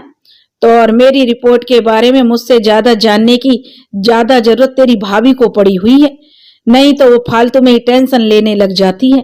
कितने दिन हो गए मुझे कहती है कि आप हॉस्पिटल जाकर जांच करवा लीजिए, पता नहीं कोई बड़ी बीमारी हुई तो यह सब सोचकर शांति खुद तो परेशान होती है, साथ में मुझे भी परेशान कर देती है। अब डॉक्टर संजय कुछ परेशान होते हुए कहता है, भाभी जी बिल्कुल सही कह रही थी रघु, तुम्हें बड़ी बीमारी है। रघु मुंह बनाते हुए कहता है, बड़ी बीमारी है तो बताओ ना कौन सी बीमारी है। संजय चुप रहता है, कुछ नहीं कहता। वह सोचता है कि वो रघु को बताए या नहीं बताए। रघु परेशान होते हुए कहता है, अभी तो कुछ बोलेगा भी कि नहीं? मुझे कौन सी बीमारी है बता ना संजय, या यूं ही इस तरह गर्दन नीचे झुकाए बैठा रहेगा? संजय कुछ हकलाते हुए कहता है, वो यार, तुझे ना छोटी मोटी बीमारी नहीं है बल्कि कैंसर है। रघु जैसे ही यह बात संजय के मुंह से सुनता है तो घबरा जाता है और घबराते हुए कहता है, ये तो क्या बोल रहा है संजय, तेरा दिमाग तो सही है यार, मुझे कैंसर कैसे हो सकता है? संजय रघु को और देखते हुए कहता है, यार मैंने तेरी जब पहली बार रिपोर्ट देखी थी तो एक पल के लिए मुझे भी यकीन नहीं हुआ था, इसलिए मैंने रिपोर्ट दोबारा निकलवाई, लेकिन दोबारा भी यही सामने आया है कि यार तुम्हें कैंसर है। रघु को सोचते हुए कहता है, यार मैंने जहां तक सुना है कैंसर तो तब होता है ना जब कोई व्यक्ति नशा करता है, और तू तो जानता है यार कि मैं नशा तो करता ही नहीं हूँ, फिर मुझे कैंसर कैसे हुआ बताओ?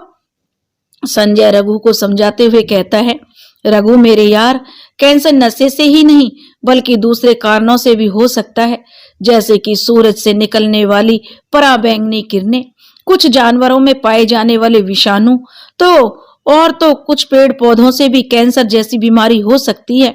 और मुझे जहां तक लगता है कि तुम एक वन में नौकरी करते हो, शायद वहीं से ये तुम्हें बीमारी लगी होगी। रघु कहता है, यार ऐसा कैसे हो सकता है? संजय रघु को समझाते हुए कहता है, तू टेंशन मत ले यार, ये कैंसर की पहली स्टेज है, इसलिए घबराने की कोई जरूरत नहीं है। अगर तुम्हें इससे बचना है तो ये नौकरी छोड़नी पड़ेगी। रघु मुंह बनाते हुए कहता है, तू पागल हो रहा है यार, क्या तुझे पता भी है कि मेरा सारा घर इसी नौकरी की बदौलत तो चलता है? अगर मैंने नौकरी छोड़ दी तो घर कौन चलाएगा? और वैसे भी मेरे बेटे ने स्कूल की पढ़ाई पूरी कर ली है, उसको आगे की पढ़ाई के लिए पैसों की जरूरत पड़ेगी तो वो कहाँ से पूरी होगी। फिर डॉक्टर संजय कहता है, यार रघु, अगर तू नौकरी नहीं छोड़ना चाहता तो तुझे 1 महीने के लिए दूसरे शहर जाकर इसका ट्रीटमेंट करवाना होगा, नहीं तो अगर हालत बिगड़ गई तो ये बीमारी फिर कभी ठीक नहीं होगी। रघु सोच में पड़ जाता है और कुछ नहीं कहता। जब कुछ देर तक रघु कुछ नहीं बोलता तो फिर डॉक्टर संजय ही बोलते हैं और कहते हैं, सुनो रघु, कहाँ खो गए? ये मत पूछ रहा हूं मैं तुमसे कि तुम अपना इलाज दूसरे शहर में जाकर करवा लोगे या नहीं। रघु हाँ में सिर हिलाते हुए कहता है, हाँ यार करवा लूंगा, इलाज वैसे जाना कहाँ है मुझे। संजय कहता है, यहीं अपने पास के शहर में जाना है। रघु कहता है, तो ठीक है, मैं आज ही जाकर पूछ कर आता हूँ। इतना कहते ही रघु वहां से उठकर केबिन से बाहर निकल जाता है। जब रघु शहर जाता है तो वहां के हॉस्पिटल में उसे ऐसा कुछ सुनने को मिलता है जिसे सुनकर वो निराश होकर वापस आ जाता है। रघु अभी अपने घर से 1 किलोमीटर ही दूर था। वो पैदल ही अपने घर की तरफ चला आ रहा था। रघु को अक्सर पैदल चलना पसंद था, इसलिए वो पैदल ही घर की तरफ जा रहा था। रघु दूसरे शहर जाकर डॉक्टर से हुई बातचीत के बारे में सोच रहा था। रघु सोचते हुए खुद से कहता है, दूसरे शहर के डॉक्टर ने तो इस इलाज की फीस बहुत ज्यादा बताई है। अब समझ नहीं आ रहा इतने पैसे मैं कैसे जुटाऊं, और जुटा भी लूं तो क्या शांति इन सब के बारे में जानकर क्या सोचेगी। वो तो पहले से ही बहुत ज्यादा टेंशन लेती है, और मैंने इस बीमारी के बारे में बता दिया तो पता नहीं उसका क्या हाल होगा। रघु ये सोच सोच कर टेंशन लिए जा रहा था। उसे समझ नहीं आ रहा था कि वो अब इस सिलसिले में शांति से कैसे बात करे और कैसे उसे समझाएगा। रघु अभी अपने घर से कुछ ही दूर था। वो लगातार अपने घर की तरफ कदम बढ़ाए जा रहा था। इस तरफ जो शांति घर में श्रवण के साथ बात कर रही थी। श्रवण कहता है, माँ, मैं दूसरे शहर जाकर पढ़ाई करना चाहता हूँ, क्या आप मुझे भेज देंगी वहां? शांति कहती है, क्यों नहीं बेटा, मैंने मना कब किया था? तुम्हें जहां जाना वहां चले जाना, जहां जाकर पढ़ना है वहां जाकर पढ़ना, पर पहले तुम्हारे पिताजी को तो आने दो। श्रवण बहुत एक्साइटेड होते हुए कहता है, क्या सच माँ? शांति भी हल्की सी मुस्कान के साथ कहती है, क्यों नहीं बेटा, पर श्रवण बेटा, क्या मैं ये जान सकती हूँ तुम्हें शहर के बाहर ही क्यों पढ़ना है, यहाँ रहकर क्यों नहीं पढ़ना? श्रवण मुंह बनाते हुए अपनी माँ से कहता है, माँ, वो इसलिए यहाँ नहीं पढ़ सकता मैं क्योंकि मुझे जहाँ जाकर डॉक्टर की पढ़ाई करनी है और जिस यूनिवर्सिटी में जाकर पढ़ना चाहता हूँ वो यूनिवर्सिटी यहाँ नहीं है, इसलिए दूसरे शहर में है, मुझे वहाँ जो जाकर पढ़ाई करनी पड़ेगी। शांति को सोचती हुई कहती है, बेटा, जिस यूनिवर्सिटी की तुम बात कर रहे हो वो यूनिवर्सिटी तो अपने यहाँ भी मौजूद तो है, तो तुम वहां जाकर क्यों नहीं पढ़ सकते? तब श्रवण परेशान होते हुए कहता है, ये आप क्या कह रही हैं माँ? आपको पता है इस यूनिवर्सिटी का इतना नाम नहीं है और यहाँ पर मुझे नहीं लगता कि पढ़ाई भी अच्छी होती होगी। मुझे अच्छी पढ़ाई करनी है, इसलिए दूसरे शहर जाकर पढ़ाई करना चाहता हूँ। शांति और श्रवण की इस बारे में बातचीत चली ही रही थी कि तभी दरवाजे की घंटी बजती है। श्रवण कहता है, मैं देखता हूँ माँ कौन है। जैसे ही श्रवण जाकर दरवाजा खोलता है तो देखता है दरवाजे पर उसके पिताजी खड़े हैं। श्रवण कहता, आ गए पिताजी? दरवाजे तो उसके पिताजी अंदर घुसते हुए हाल में आ गए और सोफे पर जाकर बैठ जाते हैं। तभी शांति किचन से पानी लेकर आती है और रघु को पानी का गिलास देते हुए कहती है कि कैसा रहा आज? तो रघु कहता है, आज का तो दिन ही बहुत खराब निकला। शांति बीच में ही बोल पड़ी, क्या हुआ जी, आप बड़ी टेंशन में लग रहे हो, कोई बात है क्या? रघु कहता, टेंशन तो है शांति, पर क्या करें, केवल टेंशन लेने से हर समस्या का समाधान तो नहीं हो सकता ना। रघु जैसे ही अपनी बात पूरी करता है तो बीच में श्रवण बोल पड़ता है, पिताजी, आप माँ को समझाइए ना कि माँ मुझे दूसरे शहर जाने से रोक रही है, मुझे कह रही है कि यहीं रहकर अपनी पढ़ाई पूरी कर, नहीं जाना है दूसरे शहर।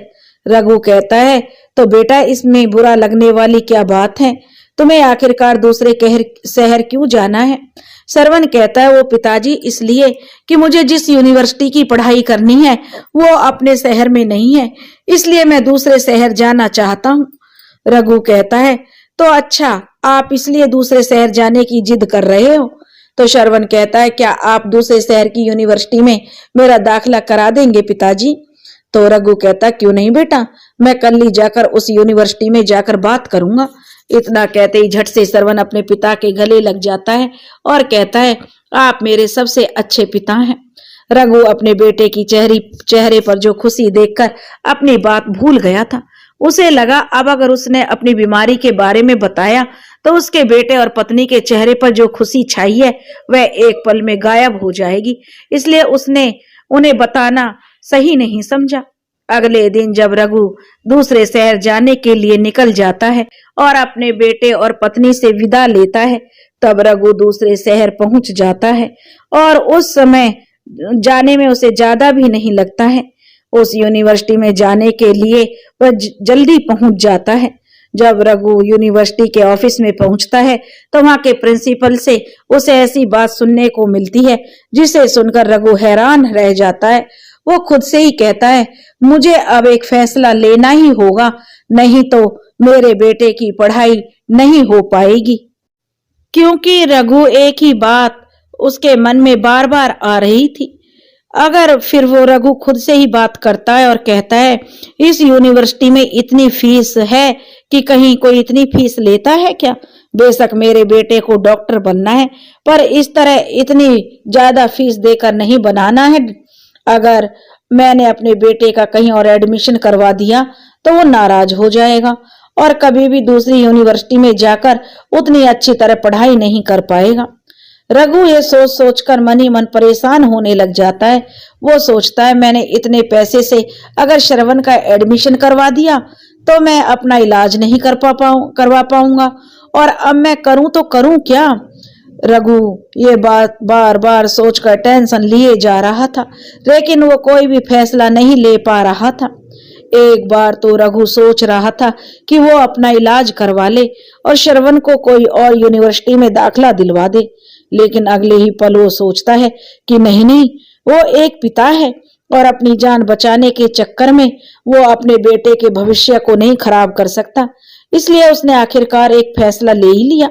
रघु खुद से कहता है मैं अपने बेटे के लिए इतना खुदगर्ज कैसे बन सकता हूँ? मेरी बीमारी अभी पहली स्टेज में है तो इसका इलाज बाद में भी करवा सकता हूँ। मैं अपने पैसों से पहले अपने बेटे को पढ़ाऊंगा, बाद में देखूंगा जो होता है। इतना कहते ही रघु वहां से घर की तरफ निकल जाता है। जब रघु रेलवे स्टेशन पर जाता है तो उसके सामने एक अधेड़ उम्र का व्यक्ति आकर खड़ा हो जाता है। रघु उस आदमी से कहता क्या चाहिए बाबा आपको? वो आदमी कोई और नहीं बल्कि वही कुली था जो श्रवण को आगे जाकर मिलने वाला था, जिसका नाम जो उसके हाथ पर लगे बैच पर लिखा था रामू। उसने कुली की ड्रेस पहन रखी थी। रामू कहता है अब मुझे क्या चाहिए बाबू? मैं एक कुली हूँ और कुली को बोझ उठाने के सिवा और काम ही क्या है। लाइए मैं आपका सामान उठाकर जो ट्रेन में छोड़ देता हूँ। रघु कहता है आप ऐसा क्यों बोल रहे हैं बाबा? एक आप ही तो हैं जो दूसरों की जिम्मेदारियों को अपने सर पर उठाते हैं, लेकिन बाकी के लोग तो अपनी जिम्मेदारियों से भागते फिरते हैं और वो अपनी जिम्मेदारियों को दूसरों के सिर पर मंडते रहते हैं। और जहां तक बात है मेरे सामान की तो मैं खुद ही उठा लूंगा बाबा, आपको इस उम्र में तकलीफ नहीं देना चाहता हूँ। रामू काका कहता है बाबू आप बातें तो अच्छी करते ही हैं, साथ में आपका दिल भी नेक है। रघु हंसते हुए कहता है ऐसा कुछ नहीं है बाबू, विचार सभी के पास होते हैं और विचारों में कितनी शुद्धता है यही किसी आदमी को नेक दिल वाला बनाती है। रामू परेशान होते हुए कहता है अगर बाबू मैंने आपका सामान नहीं उठाया तो मेरी दिन की मजदूरी कैसे पूरी होगी? रघु इतना सुनकर अपने जेब से पर्स निकालता और उसमें से 500 का नोट निकालकर जो रामू काका को देते हुए कहता है ये लीजिए बाबा, ये पैसे रख लीजिए और आज काम कीजिए। और रामू ना में सिर हिलाते हुए कहता है नहीं नहीं बाबू, ये पैसे नहीं रख सकता, मैं अपने हक की कमाई लेता हूं मैं, इसलिए मैं आपसे पैसे नहीं लूंगा। रघु बार बार रामू को पैसे देने की कोशिश कर रहा था, लेकिन रामू उसकी एक नहीं मान रहा था। आखिर में थक हार कर रघु कहता, ठीक है बाबा, एक काम कीजिए, ये छोटे वाला बैग उठा लीजिए। रामू कहता, ठीक है बाबू, उठाता हूँ। इतना कहते ही रामू रघु के पास पड़े बैग को उठाकर अपने कंधे पर डाल लेता है और उसके साथ आगे बढ़ने लगता है। कुछ ही देर बाद रामू रघु को ट्रेन के अंदर खिड़की वाली सीट के पास उसका बैग लाकर रख देता है। रघु अपने पर्स से वही 500 का नोट निकालकर रामू को दे देता है। रामू हंसते हुए कहता, बाबू 500 नहीं बल्कि 50 रुपए हुए हैं, आप 50 रुपए दीजिए ना, ले 500 नहीं। रघु बड़ी चालाकी के साथ कहता, देखिए बाबा, मैंने आपकी बात मानकर आपको सामान उठाने के लिए दिया, तो अब आपको भी मेरी एक बात माननी पड़ेगी, आपको ये 500 रुपए लेने पड़ेंगे। रामू ना में सिर हिलाते हुए कहता, ना बाबू, ये नहीं रख सकता हूं मैं। रघु बहुत ही नरम लहजे के साथ कहता है, बाबा आपको ये रुपए रखने ही पड़ेंगे, अपना बेटा समझकर रख लो ना बाबा। रघु की मासूम सूरत को देखकर रामू इतना तो समझ ही गया था रघु उसकी बात मानेगा नहीं, इसलिए वो भी रघु की बात मानते हुए कहता, ठीक है, आप इतना कह रहे हैं तो रख लेता हूँ। रघु कहता, ये हुई ना बात। इतनी कहते ही रामू इस ट्रेन से नीचे उतर जाता है और रघु को कहने लगता है, सफर में अपना ध्यान रखिएगा बाबू। रघु कहता, आप आशीर्वाद दीजिए बाबा, मेरा सफर अच्छी तरह से कटेगा। इतना कहते ही जो ट्रेन आगे चल पड़ती है और करीब 2 घंटे के सफर के बाद रघु अपने शहर पहुंच जाता है। जैसे ही रघु अपने घर पर पहुंचता है तो उसके माथे पर टेंशन की लकीरें वापस आ जाती हैं। वो बार बार वही बातें सोच रहा था जो उसने उस शहर में सुनी थी। रघु सोच रहा था कि तभी श्रवण और जो शांति दोनों उसके पास आते हैं और आते ही पूछते हैं, क्या बात है, आप कुछ परेशान लग रहे हैं। श्रवण कहता, क्या बात है पापा जी, मेरा एडमिशन करवाया है या नहीं। रघु कहता है, ऐसी बात नहीं है बेटा, मैं जब वहां गया था तो उन्होंने जो बात कही बस उसी बात को लेकर सोच रहा हूँ। श्रवण कहता है, क्या बात कही पिताजी, उन यूनिवर्सिटी वालों ने आपसे। इतना सुनते ही रघु वो सारी बातें बता देता है जो यूनिवर्सिटी के प्रिंसिपल ने कही थी। प्रिंसिपल ने यूनिवर्सिटी की फीस बहुत ज्यादा बताई थी और किस तरह उसने कहा था कि फीस जमा होने के बाद ही एडमिशन होगा। रघु ने वो सारी बातें बता दी सिवाय एक बात के, वो जो उसको डॉक्टर ने इलाज करवाने के लिए कही थी। श्रवण कहता है, तो पिताजी आपने क्या फैसला लिया है, अब वो भी बता दीजिए। रघु श्रवण की ओर देखते हुए कहता है, बेटा यही फैसला लिया है मैंने कि तुम पढ़ाई करने उस यूनिवर्सिटी में जा सकते हो। श्रवण जैसे यह बात रघु के मुंह से सुनता है तो खुशी से फूला नहीं समाता है। श्रवण खुश होते हुए रघु से कहता है, पापा आप मेरे सबसे अच्छे वाले पापा हो, आप जैसा दुनिया में कोई नहीं है, यू आर द बेस्ट पापा। इतना कहते श्रवण रघु के गले लग जाता है। श्रवण कहता है, तो आपने मेरा एडमिशन करवा दिया पापा। तो रघु श्रवण के सवाल का जवाब देते हुए कहता है, हाँ बेटा मैंने तेरा एडमिशन तो करवा दिया, अब तू कल से ही जा सकता है डॉक्टर की बनने की तैयारी करने। श्रवण रघु की बात सुनकर बहुत खुश हो जाता है और अपनी माँ से कहता है, देखा माँ, पिताजी मेरा एडमिशन करवा कर आ ही गए, अब मैं जल्दी से जाकर अपना सामान तैयार कर लेता हूँ। इतना कहते ही श्रवण वहां से चला जाता है। रघु श्रवण की खुशी देखकर बहुत खुश होता है, खुश होता भी क्यों नहीं, वो उसका पिताजी जो था, और एक पिता अपनी औलाद की खुशी में ही अपनी खुशी देखता है। रघु भी आज खुश था, उसने अपना दर्द अपनी पत्नी और बेटे के सामने भुला दिया था। रघु खुश हो ही रहा था तभी उसके चेहरे पर फिर से मायूसी छा जाती है। शांति रघु की मायूसी देखकर कहती है, आप कुछ परेशान लग रहे हैं हो जी, क्या हुआ है। रघु झूठी मुस्कान के साथ ना में सिर हिलाते हुए कहता है, नहीं नहीं रे शांति, ऐसी कोई बात नहीं है। वो क्या है, श्रवण हमसे दूर जा रहा है इसलिए उसको लेकर परेशान हो रहा था। शांति रघु को दिलासा दिलाते हुए कहती है, आप फिक्र मत कीजिए, कुछ सालों की तो बात है, श्रवण डॉक्टर बनकर वापस आ जाएगा, आप निश्चिंत हो जाइए। रघु कहता है, अब तो निश्चिंत ही होना पड़ेगा शांति, इतना कहते ही रघु उस पल से बाहर आ जाता है। इस वक्त वो अपने कमरे के बेड पर लेटा हुआ था। शांति उसके पास बैठी रो रही थी। शांति सारी बात सुनकर कहती है, तो ये बात आपने पहले क्यों नहीं बताई मुझे? रघु कहता है, तब मैं तुम्हें ये बात बताकर और दुखी नहीं करना चाहता था शांति। जानता था अगर मैंने अपनी बीमारी के बारे में तुम दोनों को जरा भी बताया होता तो जो खुशी घर में छाई थी वो एकदम से खत्म हो जाती, और मैं ऐसा कभी नहीं चाहता था। शांति रोते हुए कहती है, अजी आपको इलाज करवा लेना चाहिए था, आपने इलाज ना करवा कर बहुत बड़ी गलती की है। रघु कहता है, इलाज करवाता कैसे? मैंने जो अपने इलाज के लिए पैसे इकट्ठे किए थे शांति, वो सब मैंने श्रवण की यूनिवर्सिटी की फीस में लगा दिए थे। रघु एक लंबी आह भरते हुए कहता है, श्रवण के डॉक्टर बनने के सपने को पूरा करने के लिए मैंने अपना इलाज करवाना सही नहीं समझा शांति, और अपने इलाज के लिए जो पैसे इकट्ठे किए उससे उसका दाखिला करवाया, और बचे कुचे पैसों को लेकर उसके रहने का किराया और खर्चे में लगा दिए थे। रघु अपनी बातें जारी रखते हुए कहता है, शांति उस वक्त डॉक्टर ने भी यही कहा था कि यह कैंसर की पहली स्टेज है, इसमें इलाज होना जरूरी है, नहीं तो बाद में जान को खतरा बढ़ सकता है।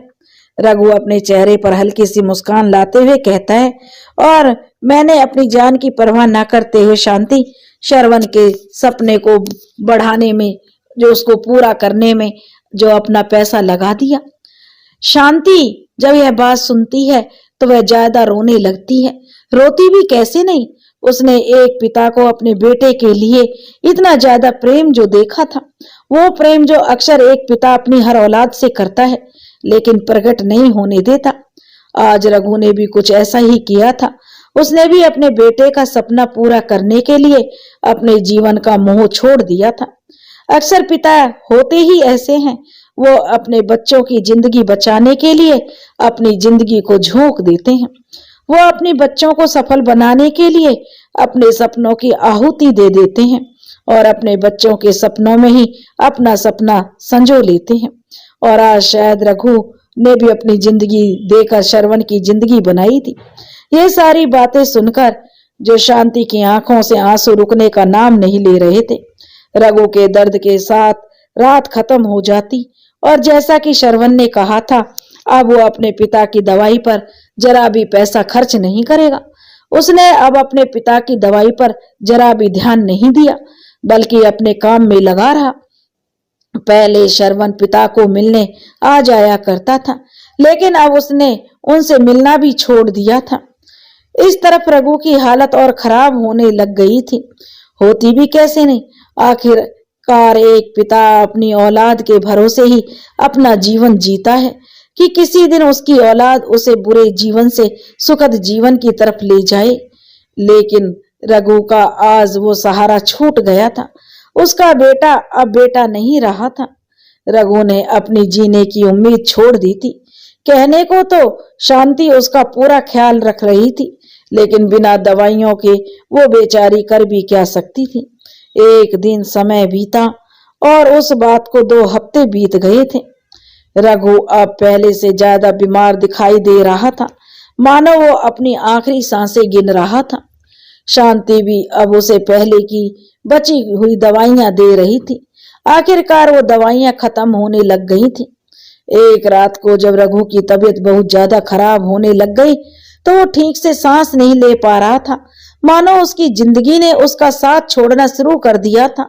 शांति घबराते हुए रघु के पास जाती और कहती, क्या हुआ जी आपको? रघु कुछ नहीं कहता और सांस लेने की कोशिश करने लग जाता। ऐसा लग रहा था उसे सांस लेने में तकलीफ हो रही थी। शांति उस टेबल पर पड़ी दवाइयां उठाती है तो देखती है कि दवाइयां खत्म हो चुकी हैं। वो रघु को देखते हुए कहती है, आपकी दवाइयां तो खत्म हो चुकी हैं, जल्दी चलिए आपको अस्पताल ले चलती हूँ। रघु दर्द भरी आवाज में कहता है, नहीं शांति, रहने दो, अब मैं तुम लोगों पर और बोझ बनकर नहीं रह सकता। मुझे लगता है शांति, मेरा आखिरी समय आ गया है। शांति रोते हुए कहती है, आप ऐसा क्यों बोल रहे हो जी? आपको कुछ नहीं होगा, आप ठीक हो जाओगे। रघु दर्द से कराहते हुए कहता है, शांति, मुझसे एक वादा करो। शांति कहती है, कैसा वादा जी? किस वादे को कह रहे हो आप? रघु कहता है, यही कि मेरे जाने के बाद तुम सबका ख्याल रखोगी। शांति रोते हुए कहती है, आप ये कैसी बातें कर रहे हैं जी? आप चलिए मेरे साथ हॉस्पिटल। रघु कहता है, शांति अब देर हो चुकी है, अब तुम जो मुझसे वादा करो, जो मैंने कहा है उसे मानना। शांति कहती है, रोते हुए कहती रहती है, जी आप ये क्या कह रही हैं? आप चलिए मेरे साथ हॉस्पिटल चलिए, कोई देर नहीं हुई है। रघु दर्द भरी आवाज में कहता है, शांति अब मेरे जाने का वक्त हो गया है, अब मैं इस बीमारी से और नहीं लड़ सकता हूँ। रघु अपनी बात जारी रखते हुए कहता है, शांति तुम मुझसे एक वादा करो कि मेरे जाने के बाद तुम सबका ख्याल रखोगी। शांति रोती रहती है, कुछ नहीं कहती, वो बस रघु को तो देखे जा रही थी। इतना कहते शांति अपना हाथ रघु के हाथ में रखते हुए कहती है, मैं वादा करती हूँ जी, मैं सबका ख्याल रखूंगी। जैसे ही शांति ये वादा करती है, रघु के कराहने की आवाज बंद हो जाती है, उसकी सांसें थम जाती हैं, उसका शरीर अब ठंडा पड़ने लग जाता है। जो आंसू रघु की आंखों से बाहर निकलने वाले थे, आंखों में थम कर रह गए थे। शांति जब रघु को शांत देखती है तो वो उसे हिलाने लग जाती है, लेकिन रघु कोई जवाब नहीं देता। रघु ने अपना दम छोड़ दिया था। अब शांति को यह पता चला कि रघु उसे अकेला छोड़कर जा चुका है, तो शांति बिलक बिलक कर रोने लग जाती है और रोते हुए चीख चीख कर कहती है, नहीं ये नहीं हो सकता। और धीरे धीरे 5 साल बीत गए। 5 साल बाद शांति जो अब बूढ़ी हो चुकी थी, उससे ठीक से चला फिरा नहीं जाता था। उसकी आंखों पर बड़े बड़े लेंस वाले चश्मे लगे हुए थे, जिससे पता चलता था कि शांति की आंखें भी कमजोर हो गई थी। शांति ने इस वक्त रघु की तस्वीर हाथ में ले रखी थी। वो तस्वीर को देखकर अपने और रघु के बीच बिताए हुए पलों को याद कर रही थी। शांति वो पल याद कर रही थी कि तभी नीलू, जो श्रवण की पत्नी थी, गुस्से में शांति के पास आती है और कहती है, ओ बुढ़िया बैठी क्यों है? तुझे जो काम बोला था वो किया कि नहीं? नीलू के बोलने के लहजे से लग रहा था कि वो अपनी सास की कदर करना भूल गई थी। वो शर्म जो पहले रघु जिंदा था तब रखती थी, आज वो शर्म बिल्कुल निकल गई थी। नीलू अपनी बात जारी रखते हुए गुस्से के साथ कहती है, लगता है शरीर के साथ साथ बुढ़िया तेरी याद भी कमजोर हो गई है। चल खड़ी हो, जाकर बर्तन साफ कर। शांति जी नरम लहजे के साथ कहती है, जाती हूँ बहू, अभी करती हूँ साफ। नीलू भुनभुनाते हुए कहती है, जाती नहीं हो, अभी जा। नीलू थी ही ऐसी, वो अब अपनी सास को बिल्कुल भी पसंद नहीं करती थी। बात बात में उसे ताने मारती रहती थी और कभी कभी तो गाली गलौच भी करने लग जाती थी। साथ ही साथ वो श्रवण के अंदर उसकी माँ के खिलाफ नफरत भी भरते जा रही थी। श्रवण जब शाम को घर आता तो नीलू उसे उसकी माँ के 100 से ज्यादा गलतियां गिना देती थी। वो श्रवण को अपनी माँ की छोटी छोटी गलतियां गिनवा देती। आखिरकार श्रवण भी गुस्से में आकर अपनी माँ से झगड़ा कर लेता था। श्रवण जो प्यार अपनी माँ से 10 साल पहले करता था, उसकी जगह आज नफरत ने ले ली थी। आखिरकार नीलू जो अपनी ही सास से तंग आ गई थी, एक दिन वो श्रवण को अपनी माँ को वृद्ध आश्रम में छोड़ने के लिए कहती है, जिसे सुनकर श्रवण हैरान रह जाता है। श्रवण नीलू से कहता है, नीलू ये क्या कह रही हो तुम? तुम्हारा दिमाग तो खराब नहीं हो गया है? नीलू श्रवण को पलट कर कहती है, मेरा दिमाग बिल्कुल सही है, आपकी माँ घर में समस्याएं बढ़ा रही है, इसलिए तो मैं बोलती हूँ आप अपनी माँ को वृद्ध आश्रम छोड़कर आइए। श्रवण कहता है, नीलू मैं अपनी माँ को इस उम्र में कैसे वृद्ध आश्रम छोड़ सकता हूँ? तुम जानती भी हो क्या कि आस पड़ोस के लोग क्या कहेंगे? वो लोग कहेंगे कि इस उम्र में लोग कोई अपनी माँ को वृद्ध आश्रम छोड़ता है क्या? नीलू श्रवण को समझाते हुए कहती है, आप उसकी फिक्र मत कीजिए, लोग पूछेंगे तो बता देंगे वो अपनी मर्जी से वृद्ध आश्रम गई हैं। हमने तो रोकने की बहुत कोशिश की थी, लेकिन वो ही नहीं मानी। श्रवण नीलू की बात सुनकर सहमत तो होता है, लेकिन उसका मन अभी भी इस बात के लिए नहीं मानता।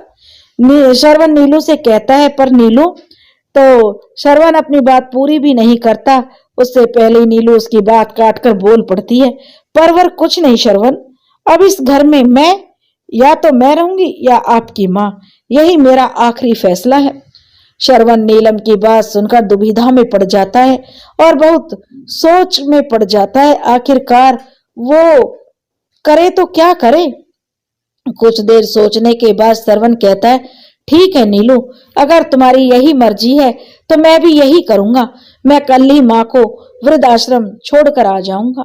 और अगले दिन श्रवण आज पूरी तरह अपना इरादा कर लेता है और वो अपनी माँ को आज वृद्धाश्रम छोड़ आता है। इसलिए वो अपनी माँ को बहाना बनाकर साथ ले जाने के लिए आता है। और वो जैसे ही अपने माँ के कमरे में जाने के लिए अपने 2-3 ही कदम बढ़ाता है, तभी नीलू उसके पास आ जाती है और उसके हाथ में एक पोटली थी। नीलू पोटली श्रवण को देते हुए कहती है, लीजिए आपकी माँ के कपड़े, इन्हें भी साथ ले जाइए। श्रवण कपड़ों की पोटली हाथ में लेते हुए कहता है, ठीक है नीलू। श्रवण वो पोटली लेकर अपनी गाड़ी की डिग्गी में रख देता है और वापस से अपनी माँ के कमरे की तरफ कदम बढ़ाने लगता है। श्रवण अपनी माँ के कमरे में पहुंचता है तो देखता है उसकी माँ कुर्सी पर बैठी हुई खिड़की की तरफ देख रही थी। श्रवण अपनी माँ के पास जाता है और कहता, माँ आपसे कुछ कहना चाहता हूँ। तो शांति कहती है, कहना बेटा, क्या कहना चाहता है? श्रवण झूठ बोलते हुए कहता, चलो माँ, मैं आज आपको घुमाने ले चलता हूँ। शांति जैसे यह बात श्रवण के मुंह से सुनती है तो उसके कानों पर यकीन नहीं होता, क्योंकि जो बेटा आज तक उससे ठीक से बात भी नहीं करता था, आज उसे घुमाने के लिए ले जा रहा था। शांति श्रवण की बात सुनकर खुश हो जाती है, क्योंकि शांति को पहले रघु ही था जो घुमाने ले जाया करता था और आज उसे उसका बेटा घुमाने के लिए ले जा रहा था। शांति उन सभी बातों को नजरअंदाज कर देती है जो श्रवण ने उसके साथ इतने दिनों से की थी। शांति मुस्कुराकर कहती है, चल बेटा। इतना कहते ही शांति श्रवण के साथ जाकर गाड़ी में बैठ जाती है। गाड़ी में बैठते ही श्रवण भी ड्राइविंग सीट पर जाकर बैठ जाता है। श्रवण गाड़ी स्टार्ट करता है और वहां से निकल जाता है। कुछ देर बाद श्रवण घर से वृद्धाश्रम की आधी दूरी तय कर लेता है। वो गाड़ी में बैठे ही एक बात सोच रहा था कि अगर उसने अपनी माँ को वृद्धाश्रम छोड़ा तो वहां के लोग उसे ताने मारेंगे, उस पर उंगलियां उठाएंगे और वहां पर उसकी माँ का खर्चा भी देना पड़ेगा। इसलिए वो मन ही मन ख्याल करता है कि वो अपनी माँ को वृद्धाश्रम नहीं छोड़ेगा, बल्कि उसे बीच रास्ते में ही छोड़ देगा। श्रवण कुछ सोचता है और फिर फैसला ले लेता है। श्रवण कुछ देर सोचने के बाद ये फैसला ले ही लेता है। वो कुछ आगे जाकर देखता है कि सड़क के किनारे एक दुकान है। श्रवण उस दुकान से थोड़ा पीछे एक पेड़ के नीचे आकर गाड़ी रोक देता है। श्रवण गाड़ी से उतरकर डिग्गी खोलता है और उसमें कपड़ों की पोटली निकालकर उसी पेड़ के नीचे रख देता है। श्रवण अपनी माँ के पास जाते हुए कहता है, माँ आप एक काम करो, आप इस दुकान पर बैठो, मुझे कोई जरूरी काम है, इसलिए मैं थोड़ी देर में वापस आ जाऊंगा। शांति देवी श्रवण की बात सुनकर गाड़ी से नीचे उतर जाती है और उस दुकान पर जाकर बैठ जाती है। श्रवण कहता है, माँ मुझे हॉस्पिटल से फोन आया है, इसलिए मुझे जाना पड़ेगा, अब मैं चलता हूँ। इतना कहकर श्रवण वापस से गाड़ी में आकर बैठ जाता है और अपने घर की तरफ रवाना हो जाता है। इस तरह शांति जी अकेली बैठी रहती हैं। शांति जी को बैठे बैठे 3 घंटे से भी ज्यादा समय हो गया था, लेकिन श्रवण अभी तक वापस नहीं आया था। दूसरी तरफ श्रवण घर पहुंच जाता है और अपनी पत्नी से कहता है, निकाल दिया उस मुसीबत को अपने गले से। नीलू खुश होते हुए कहती है, ये तो आपने बहुत अच्छा किया जी, आप जाकर इस घर में तकलीफ कुछ कम होंगी, नहीं तो आपकी माँ ने तो तकलीफों का पहाड़ बनाकर रखा हुआ था घर में। उधर शांति जी बैठी हुई अपने बेटे श्रवण का इंतजार कर रही थी। शांति जी खुद से कहती हैं, ये श्रवण अभी तक क्यों नहीं आया? उसने तो बोला था कि अभी थोड़ी देर में आज आ जाऊंगा। शांति जी खुद को दिलासा देते हुए कहती है, लगता है जरूरी काम में फंस गया होगा, कह के तो गया था कि जरूरी काम हो गया है इसलिए जा रहा हूँ, शायद वहीं फंसा होगा। शांति जी श्रवण का इंतजार करती रहती है, लेकिन श्रवण का तो कुछ अता पता नहीं था। शांति जी इंतजार करती रहती है, दोपहर से रात हो जाती है करते करते इंतजार, लेकिन श्रवण अभी तक नहीं आया था। कभी कभी शांति जी सोचती हैं वो खुद ही वहीं से चली जाए, लेकिन याददाश्त कमजोर होने के कारण उसे घर का रास्ता मालूम नहीं था, इसलिए वो वहीं पर बैठी रहती है। रात हो गई थी और दुकानदार अपनी दुकान बंद कर रहा था। वो शांति जी की तरफ देखते हुए कहता है, बुढ़िया तू अभी तक यहीं बैठी है, गई नहीं यहाँ से? शांति जी कहती है, बेटा मेरा बेटा श्रवण आने वाला है, लेने के लिए उसी का इंतजार कर रही हूँ। दुकानदार कहता है, क्या कहा बेटा आने वाला है? अच्छा तेरा बेटा कब तक आने के लिए कहकर गया था? शांति जी कहती है, थोड़ी देर कहकर गया था बेटा। दुकानदार कहता है, क्या कहा? थोड़ी देर का कहकर गया था, अभी तक नहीं आया? लगता है अब वो नहीं आएगा बुढ़िया, वो तुझे छोड़ने आया था। अक्सर लोग यही अपने माँ बाप को छोड़कर चले जाते हैं, क्योंकि ये सड़क सुनसान है और यहाँ पर कोई किसी पर शक नहीं करता। अब मान भी ले तेरा बेटा भी तुझसे तंग आ गया होगा, इसलिए तो थोड़ी देर कहकर गया है, अब तक नहीं आया। शांति जी कहती है, नहीं नहीं बेटा, मेरा बेटा जरूर आएगा, वो ऐसा नहीं है, बस आता ही होगा। दुकानदार कहता है, तेरा बेटा अब नहीं आने वाला और तू कहती है कि वो आ जाएगा। उसे अब तेरी जरूरत नहीं है बुढ़िया माई, इसलिए वो तुझे छोड़कर चला गया। अब मेरी बात मान, यहाँ से चली जा, नहीं तो यहाँ के जंगली कुत्ते खा जाएंगे तुझे, समझ गई ना? शांति जी ना में सिर हिलाते हुए कहती है, नहीं बेटा, मेरा बेटा आता होगा, उसने मुझसे कहा था कि वो वापस आऊंगा माँ। दुकानदार कहता है, मेरा तो काम तुझे समझाना था बुढ़िया माई, लेकिन तेरी यही इच्छा है तो इंतजार करती रह, मैं तो चलता हूँ, मेरे सोने का समय हो गया है। इतना कहते ही दुकानदार दुकान बंद करके वहां से चला जाता है। शांति जी कुछ देर इंतजार करती हैं और उस तरफ देखने लग जाती हैं जहां उसका बेटा श्रवण गाड़ी लेकर गया था। वो वहां देखती है तो उसे पता चलता है जिस पेड़ के नीचे श्रवण ने गाड़ी रोकी थी वहां पर एक पोटली पड़ी हुई थी। शांति जी सोचते हुए कहती हैं, अरे यह तो वही पोटली है जो श्रवण ने गाड़ी की डिग्गी से उतारी थी, मैंने खुद देखा था गाड़ी की साइड वाले शीशे से। शांति जब उस पोटली के पास जाकर देखती है तो उसे दिखाई देता उस पोटली में उसके कपड़े पड़े हुए थे, साथ ही उसके पति रघु की फोटो भी थी।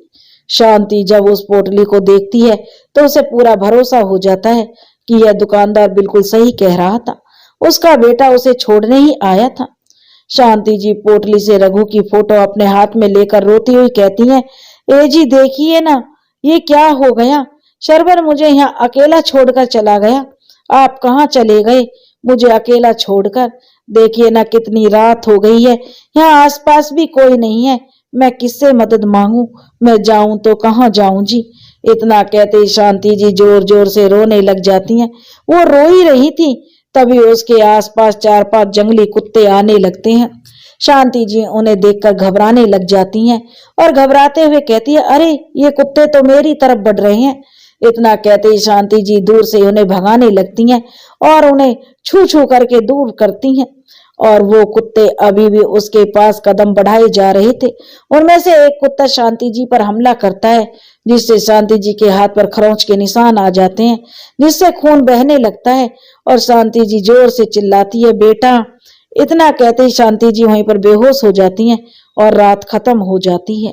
अगली सुबह शांति जी को होश आता है तो वो उठकर देखती हैं उसके हाथ से खून निकलना बंद हो गया था, उसकी जगह खून का थक्का जम गया था। शांति जी के हाथ में अभी दर्द हुए जा रहा था। शांति जी कराहते हुए उठ जाती हैं और कहती हैं, श्रवण श्रवण।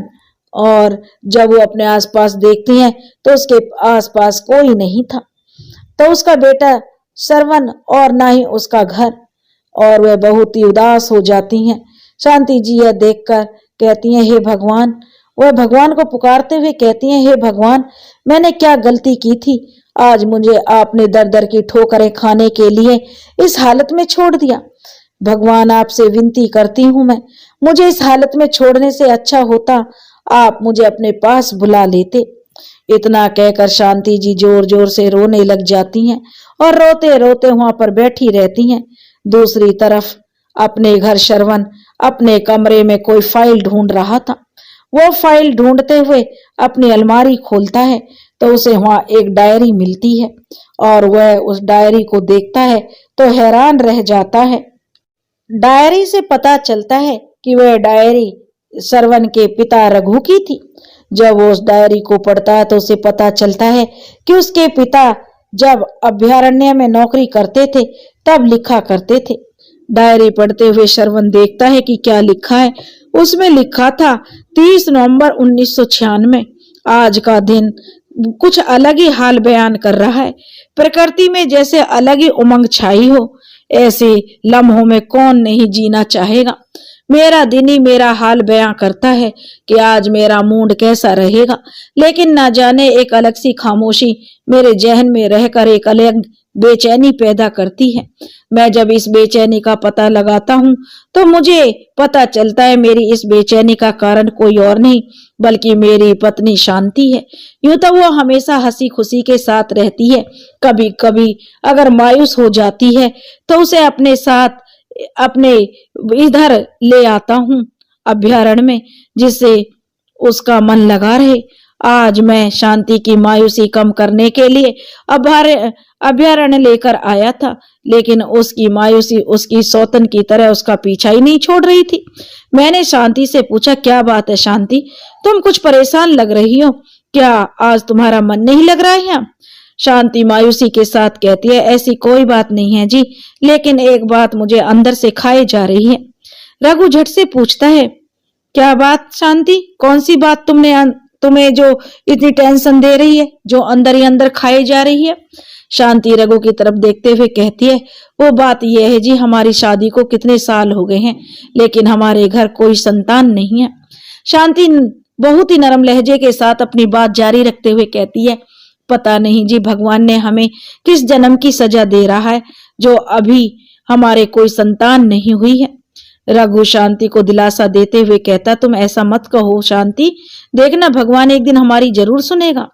शांति रघु की आंखों में देखते हुए कहते, नहीं जी, इन सब में मेरा ही दोष है, मैं ही आपको कोई संतान नहीं दे पाई। रघु शांति को कहता है, नहीं शांति, इसमें तुम्हारा कोई दोष नहीं है, ये तो विधि का विधान है, सब उसके अनुसार होता है। हम तो बस इतना कह सकते हैं कि जो चल रहा है उसे चलने दे। शांति कहती है, ए जी, आपको अब भी भरोसा है कि हमारे कोई संतान होगी? तो रघु शांति को समझाते हुए कहता, देखो शांति, तुम बस भगवान पर भरोसा रखो, वो सब ठीक कर देंगे। इतना कहते शांति भी रघु की बात मान लेती है। जब वो घर पर होती है तो अपनी सहेलियों से पता करती है संतान प्राप्त करने के लिए कौन से व्रत करने चाहिए, कौन सी विधियां करनी चाहिए।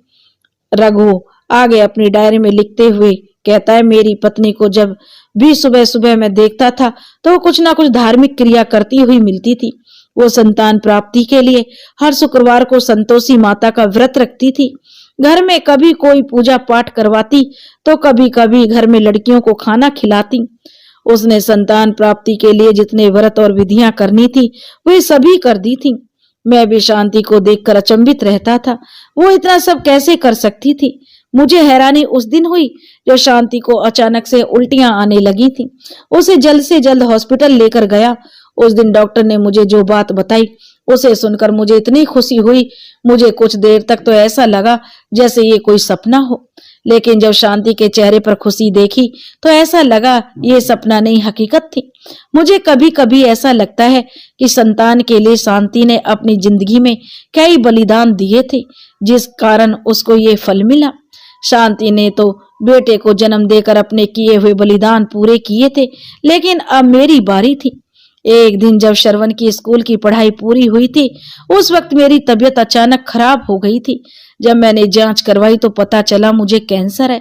मेरा मित्र संजय एक अच्छा डॉक्टर था, उसने कहा था कि ये कैंसर की पहली स्टेज थी, अगर इसमें इलाज हो गया तो कैंसर ठीक हो सकता है, नहीं तो जान जाने का खतरा बढ़ सकता है। उस वक्त श्रवण बड़ी यूनिवर्सिटी में जाने की जिद करने लगा था, जिसके लिए काफी पैसा चाहिए था। इसलिए मैंने पैसे इकट्ठा करना शुरू कर दिए और करते करते इतना पैसा इकट्ठे हुए जिससे सिर्फ एक ही काम हो सकता था, या तो अपना इलाज करवा सकता था या फिर अपने बेटे को यूनिवर्सिटी की फीस भर सकता था। और मैंने शांति की तरह ही अपने बेटे के लिए बलिदान देना सही समझा, इसलिए मैंने अपना इलाज करवाना सही नहीं समझा और अपने बेटे के कॉलेज की फीस भर दी और मेरा काम खत्म हो गया। मैं श्रवण को नौकरी लगकर देखकर बहुत खुश हुआ क्योंकि मेरा सपना साकार हो गया था। श्रवण मेरी जिंदगी का सहारा जो बनने वाला था। उस कुली ने सही कहा था जो मुझे उस वक्त शहर में मिला था कि आपका बेटा भी आपकी तरह सर्वगुण संपन्न होगा। इस तरह कहते ही श्रवण उस डायरी को पूरा पढ़ लेता है। श्रवण को अपने और कुली के बीच की वो बात याद आने लगती है जब उस कुली ने कहा था, आजकल के बेटे को पता नहीं क्या हो गया है, जब देखो बस अपने माता पिता को छोड़ना चाहते हैं। श्रवण जब उस डायरी को पढ़ता है तो उसका दिल जो पहले पत्थर का बन चुका था अब वो बर्फ की तरह पिघलने लग गया था। वो अपने माता पिता के किए गए बलिदानों को देखकर मन ही मन रोने लगा। उसकी आंखें नम हो गईं। वो पछतावा करने लग जाता है। वो सोचने लग जाता है जिस माता पिता को वो परेशानियों का दोषी समझता था वो तो दोषी थे ही नहीं बल्कि असली दोषी तो वो खुद था। इतना कहते श्रवण खुद से कहता, कैसा बेटा हूं मैं, अपने पिता का अंतिम समय में भी सहारा नहीं बन सका और ना ही अपने साथ रख सका। श्रवण हड़बड़ाते हुए कहता है, अभी देर नहीं हुई है, मुझे अभी अपनी माँ को वापस लाना होगा। इतना कहकर श्रवण हड़बड़ाहट के साथ अपने कमरे से बाहर निकल जाता है और हड़बड़ाते हुए अपनी गाड़ी की चाबी ढूंढने लगता है। श्रवण को ऐसा करते देखकर उसकी पत्नी नीलू कहती है, ये क्या कर रहे हो जी आप, और इतने घबराए हुए क्यों हो?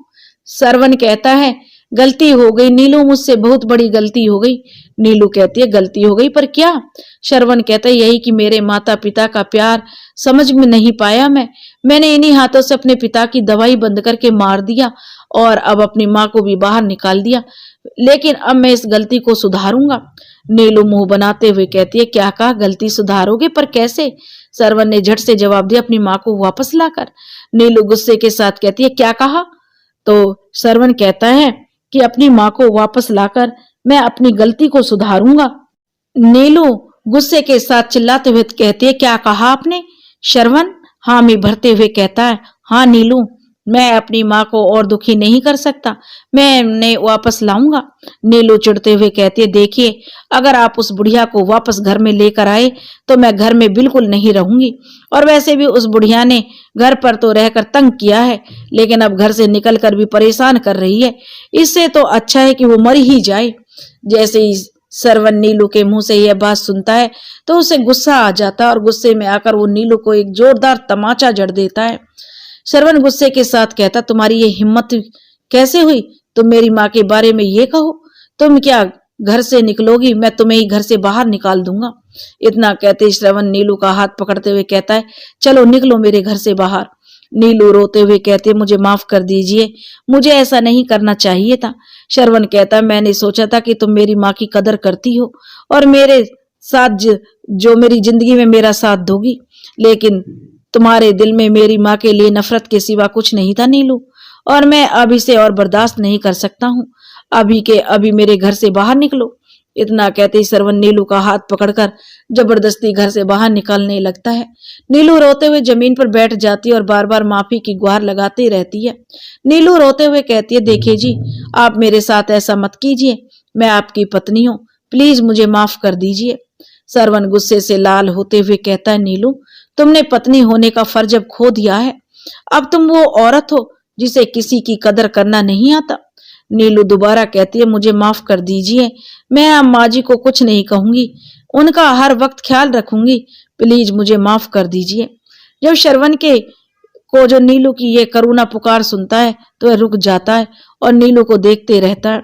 नीलू अपनी बात पूरी करते हुए कहती है, मैं अब कभी आपकी माँ को आपसे दूर नहीं करूंगी, हमेशा उनकी सेवा करूंगी। श्रवण नीलू की बात सुनकर मान जाता है और नरम लहजे के साथ कहता, तो ठीक है नीलू, तुम्हें छोड़ देता हूँ, लेकिन आइंदा तुम एक अच्छी बहू बनकर दिखाओगी।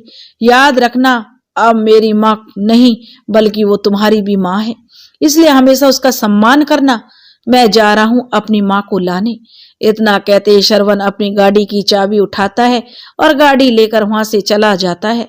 वो बड़ी ही स्पीड से गाड़ी चला रहा था, ऐसा लग रहा था कि वो आज अपनी माँ को मिलकर ही रहेगा।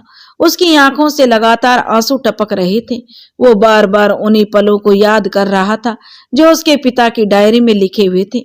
श्रवण खुद से कहता है, मुझे माफ कर दीजिएगा पिताजी, मैं आप दोनों को समझ ही नहीं पाया।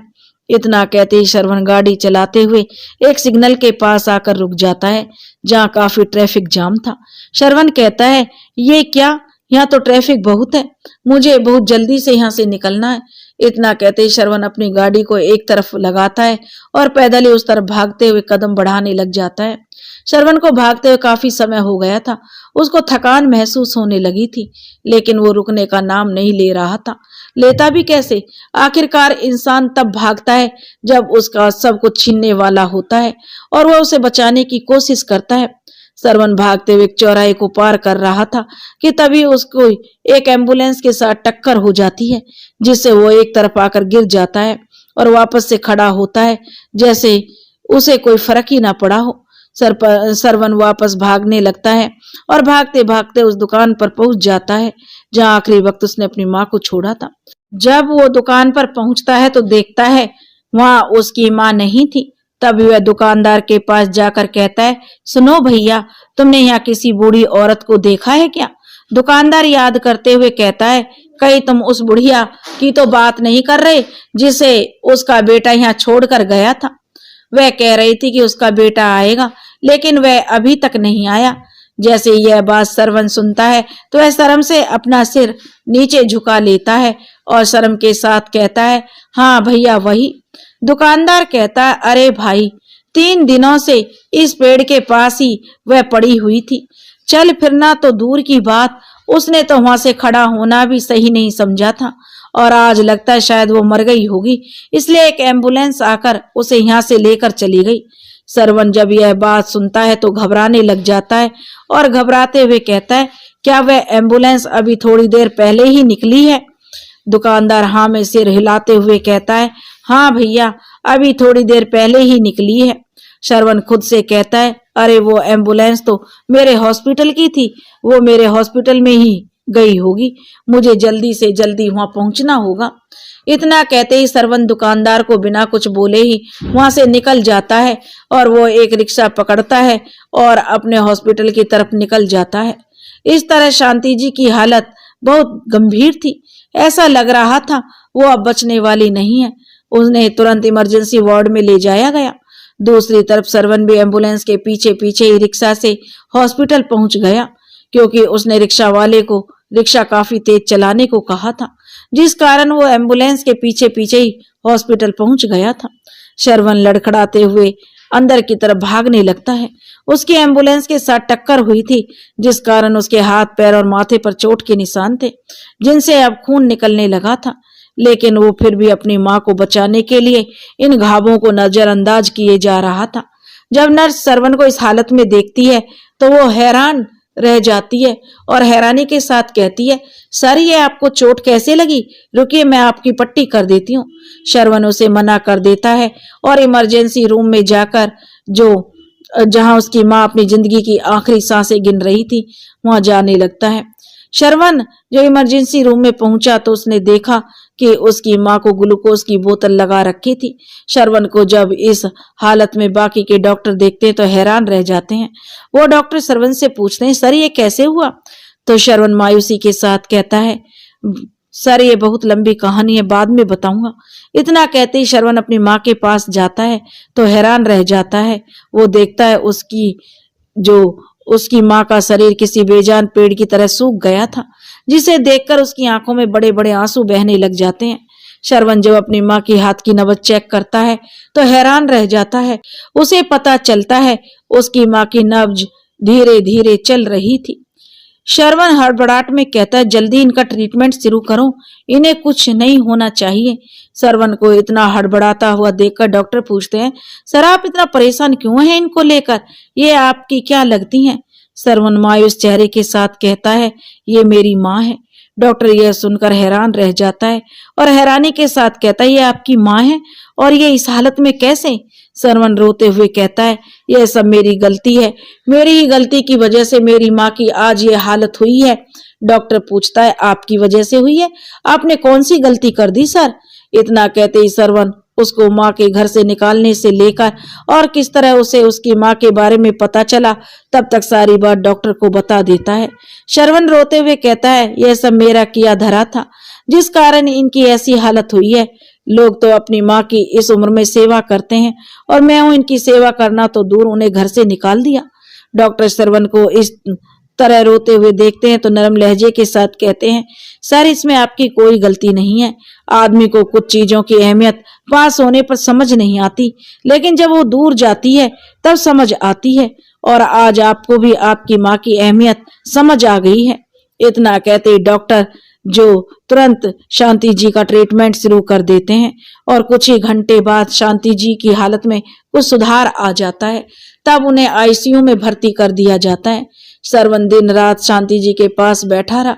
उसके मन में एक बार भी घर जाने का ख्याल नहीं आया। रात भी वो अपनी माँ के पास ही रहा। और घर जाने का ख्याल आता भी कैसे, जब आपकी सबसे प्यारी चीज जब आपसे बिछड़ने वाली होती है तो आप उसे अपनों से दूर जाने के लिए ही रोकते हैं। और आज श्रवण की माँ को खुद से दूर करने पर वह अपनी माँ को रोक रहा था। अगले दिन जब शांति जी को होश आता है तो श्रवण देखता है कि उसकी माँ की हालत में सुधार है, तो वह अपनी माँ के हाथ को पकड़ते हुए कहता है, माँ मुझे माफ कर दो, मैं आपको बिल्कुल भूल गया था। अब मैं आपको खुद से कभी दूर नहीं करूंगा। माँ एक बार तो आंखें खोलो। इतना कहते ही श्रवण रोने लग जाता है। शांति जी श्रवण को रोते हुए देखकर धीरे धीरे अपनी आंखें खोलती हैं। ऐसा लग रहा था कि शांति जी श्रवण को देखने के लिए ही जो उन्होंने आंखें खोली थी। खोलती भी क्यों नहीं, क्योंकि जब से श्रवण ने उन्हें छोड़ा था तब से उसने श्रवण को देखने के सिवाय किसी को देखा तक नहीं था। और एक माँ हमेशा अपने बेटे को देखने के लिए तो सब कुछ कर गुजर जाती है, लेकिन उसे अपना बेटा बहुत प्यारा होता है। जब वो श्रवण को अपने सामने देखती है तो उसकी आंखों में भी आंसू आ जाते हैं। शांति जी दर्द भरी आवाज में धीरे से कहती है, आ गया बेटा, मैं तेरा ही इंतजार कर रही थी। मुझे पता था तू वापस जरूर आएगा, इसलिए मैं वहीं बैठी रही तेरे इंतजार में। श्रवण कहता है, माँ मुझे माफ कर दो, मुझे आपको समझने में देर लगी। अब मैं कभी आपको खुद से दूर नहीं करूंगा माँ, मैं मरते दम तक आपका साथ निभाऊंगा। बस आप हमें छोड़कर चली मत जाना। शांति जी नरम लहजे में कहती हैं, जाती भी कैसे बेटा, मैंने तेरे पिता को वादा जो किया था अपने आखिरी दम तक ख्याल रखने का, तो कैसे जाती मैं तुझे छोड़ के। इस तरह श्रवण और शांति का वापस मिलन होता है और शांति जी के चेहरे पर वैसी ही खुशी छाई थी जैसे श्रवण जब कभी पैदा हुआ था तब शांति जी खुश हुई थी। कुछ दिनों के बाद शांति जी को हॉस्पिटल से छुट्टी मिल जाती है।